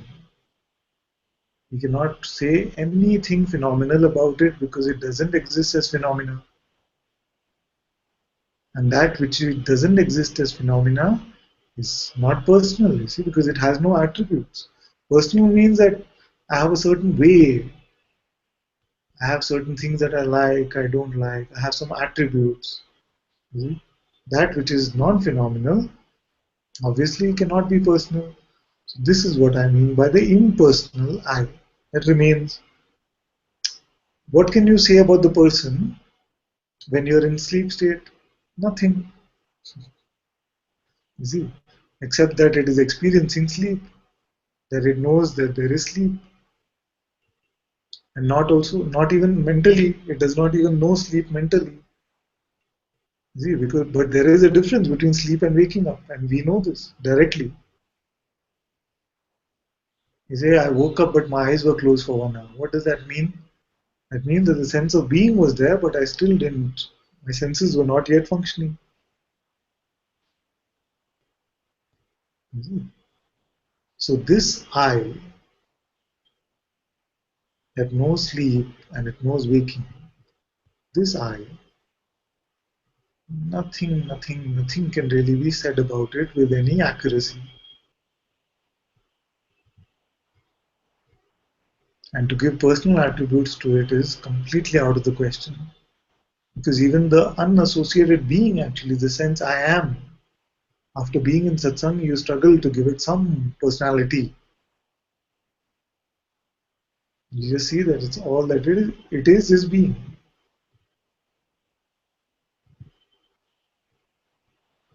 So we left the person far behind now in all of this.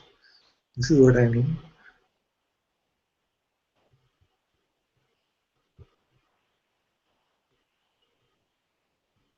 So a simple way to check this is, what does awareness want?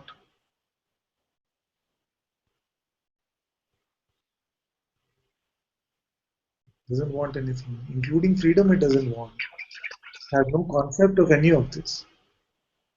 You see? Therefore, is it operating personally in any way? The way we use the word personally is to mean with some attribute, right? Some aversion or desire. For awareness, we cannot really put any of these labels. That is why it is the impersonal I. Yet it is the I.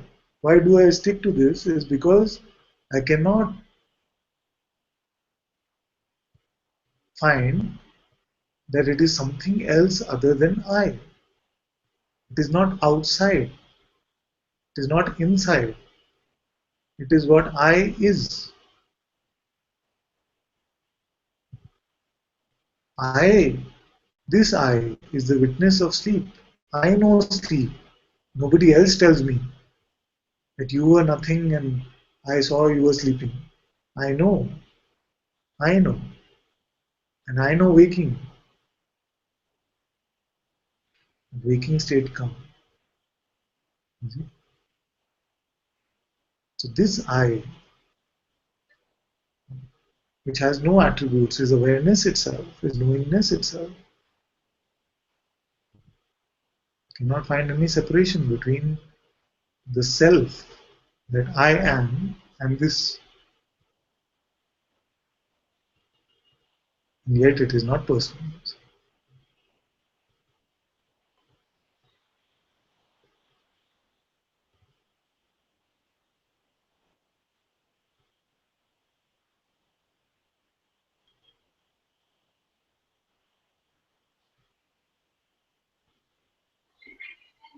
Thank you, Father. Can I look with you, Father? Can I just look with you for a moment? Yeah. So what is seen here, Father, is that things come, things happen, things are happening all the time, right? And they happen within this space.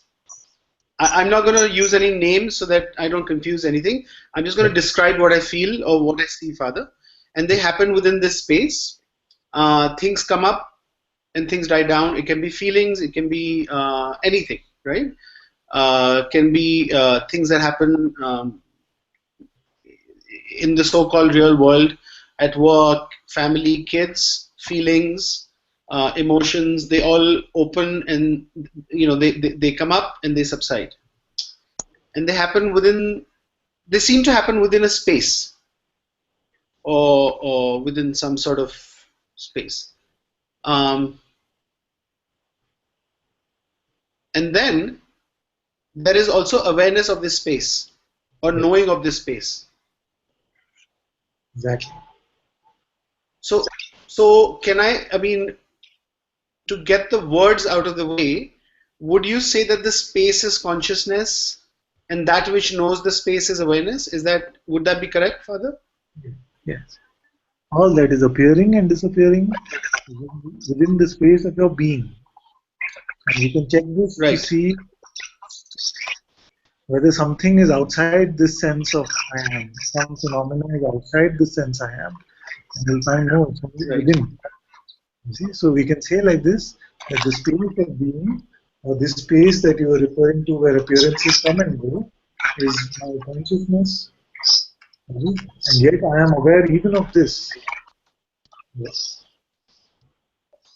And I am aware even that there are times where the space itself is not there. So the space in which phenomena comes and goes, the being itself is not present. See, like sleep state.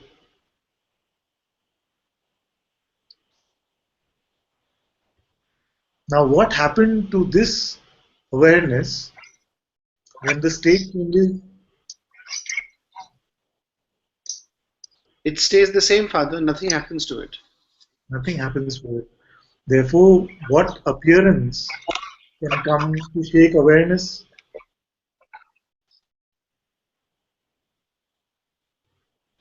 Nothing, because even state coming and going makes no difference to it.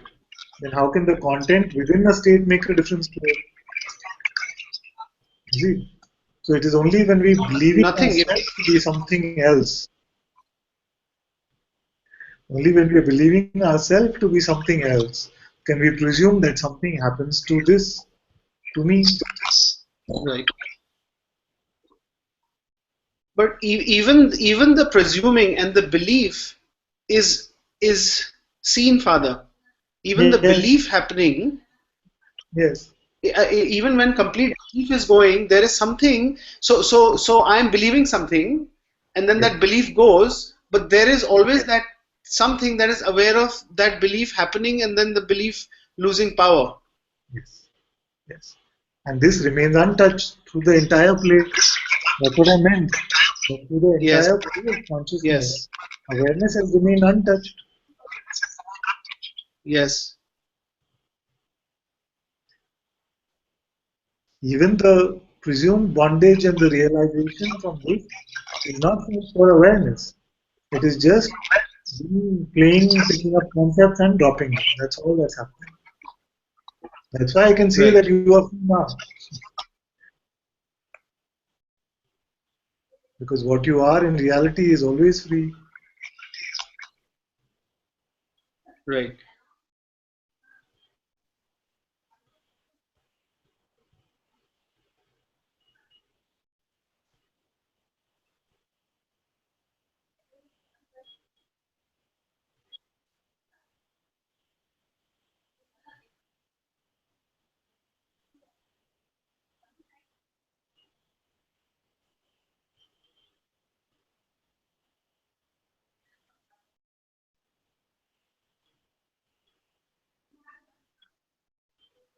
And it's only the mind which is wanting to understand this.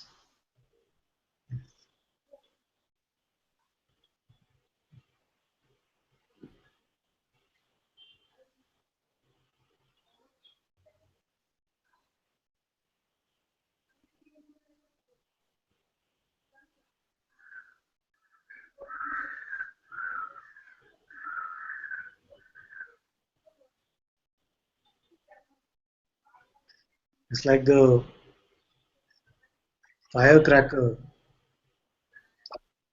Oh, what do you call it? That those fireworks that happen, wanting to understand the sky. This is coming and going. It will last only a second. When there is a thought, we say that there is the mind. And there is no thought, we say no mind. So just the thought comes and says, I want to understand the space within which I am arising. It cannot. It is only a voice, it is only an energy construct.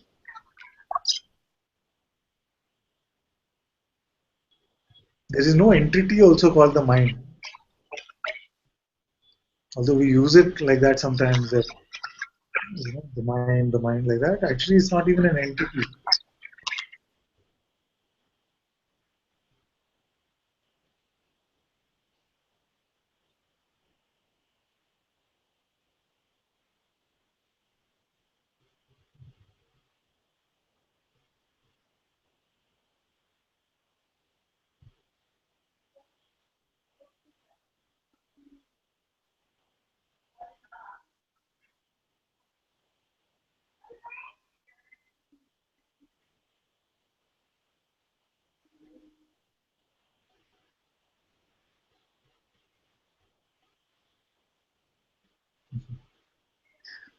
I had this eye infection, and I got reminded of the eye infection that Apana wrote about. Maharaj used to say, only trouble is this eye infection. I am infection.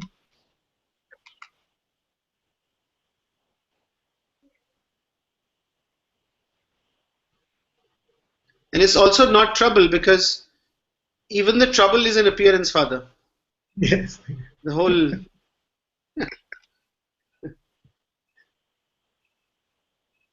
Therefore, nothing is made trouble. up trouble.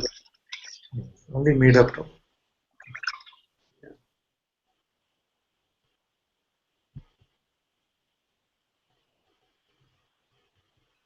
Thank you, Father, for explaining it over and over again.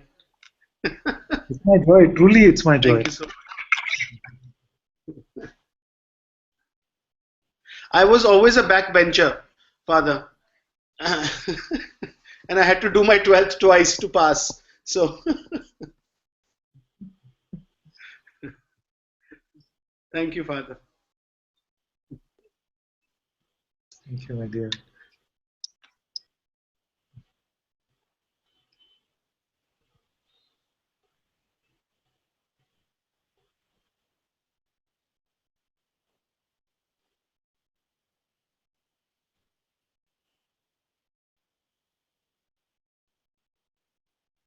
Okay, Marisa is also here. She said she wanted to say hello. Hello.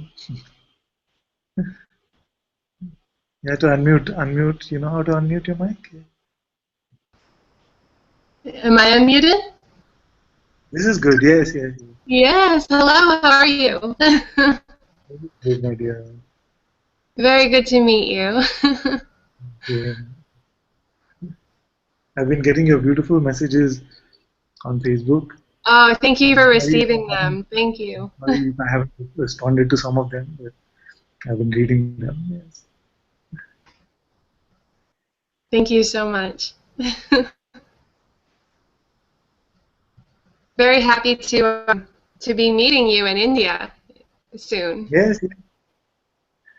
Very good. So you come to Rishikesh when? Come to Rishikesh. My husband and I. Yes. Yeah. And for how many days will you be there? We'll be there for 2 weeks. We get there Thursday, which I think is the 17th. Ah, wonderful, wonderful. Yeah, and then we'll be there till the 28th. So I'll be there from 16th to 24th. So good, we get a few days together. I'm sure. I love so much what you speak about. I love the truth you speak. Hits my heart so wonderfully.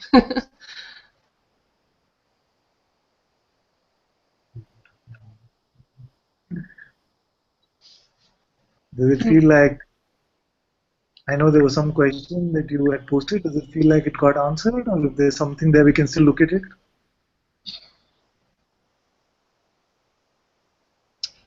You know, oftentimes when the question arises, it's answered. there's an answer that arises, and at this moment, I can't say I have any questions. Yeah. It's very beautiful like this. The question can arise, and then the answer arises, and then both are thrown away. Because what is spoken is then just fresh from the moment, Yes. not reliant on any memory of some answer or something. That's what makes this so light.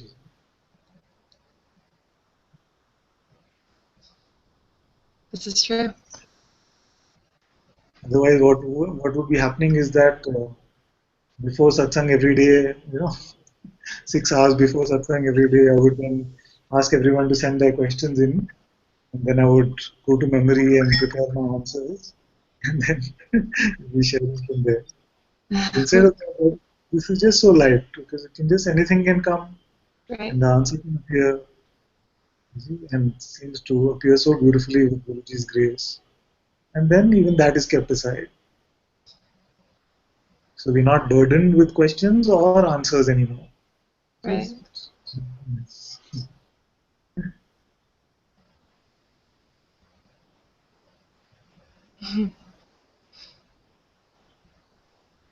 And you are friends with Priya, isn't it? With Lisa Lynn. Lisa, that's right. Yeah, we've known her for many years. My husband knew her years and years ago, and we've become friendly since. Mhm.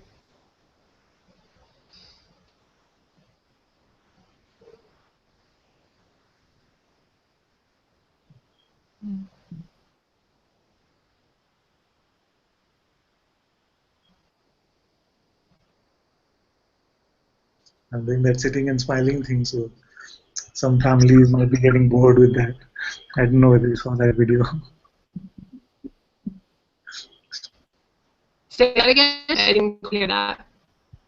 I was saying that a friend who's in the Sangha, she posted a very beautiful video of her partner who was sharing about what happens in satsang. And he says, at first they just go round and round with the same steps over and over again. And then sometimes they just sit while he smiles. And he's saying, "Hey, get on with it, get on with it."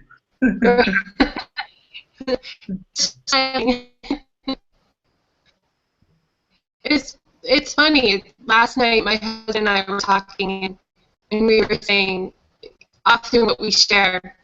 David and I, we share sanghas together. You know, because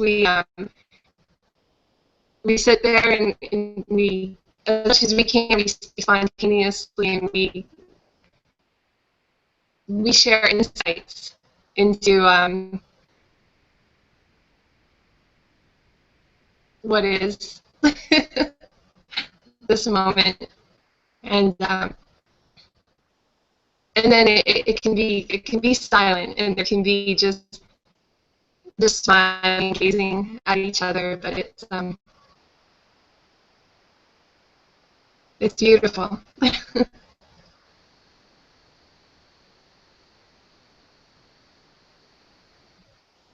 Very good, very good. Very happy you're blessed with this companionship in this way. It's very helpful. Very happy. Very, so blessed.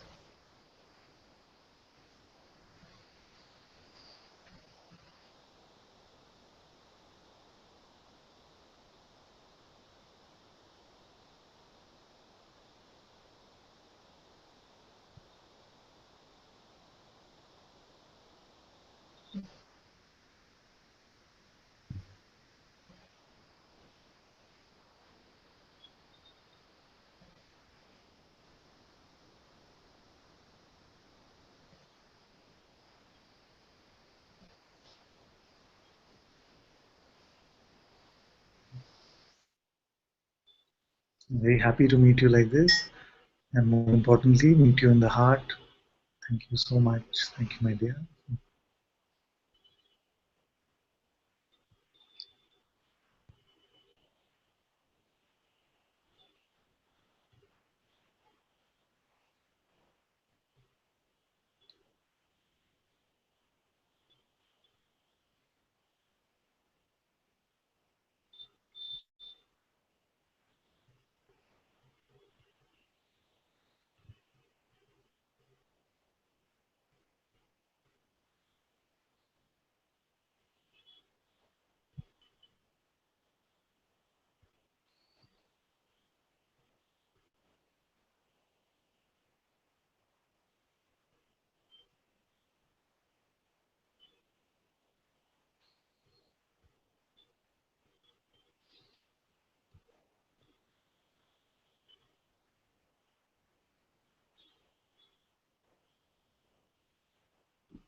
Thank you also very much for joining Satsang today.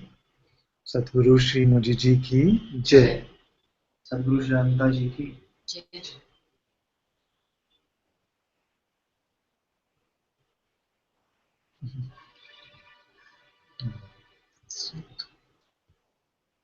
Stacey says, Father, I very much love when you just sit and smile.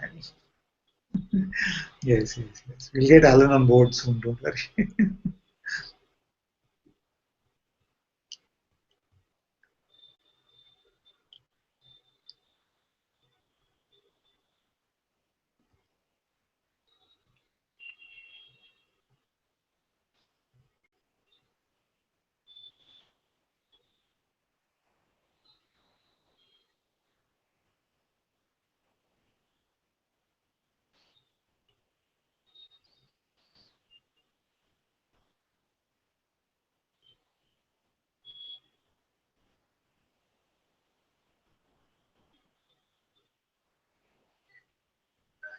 Thank you, Amba, for moderating very beautifully.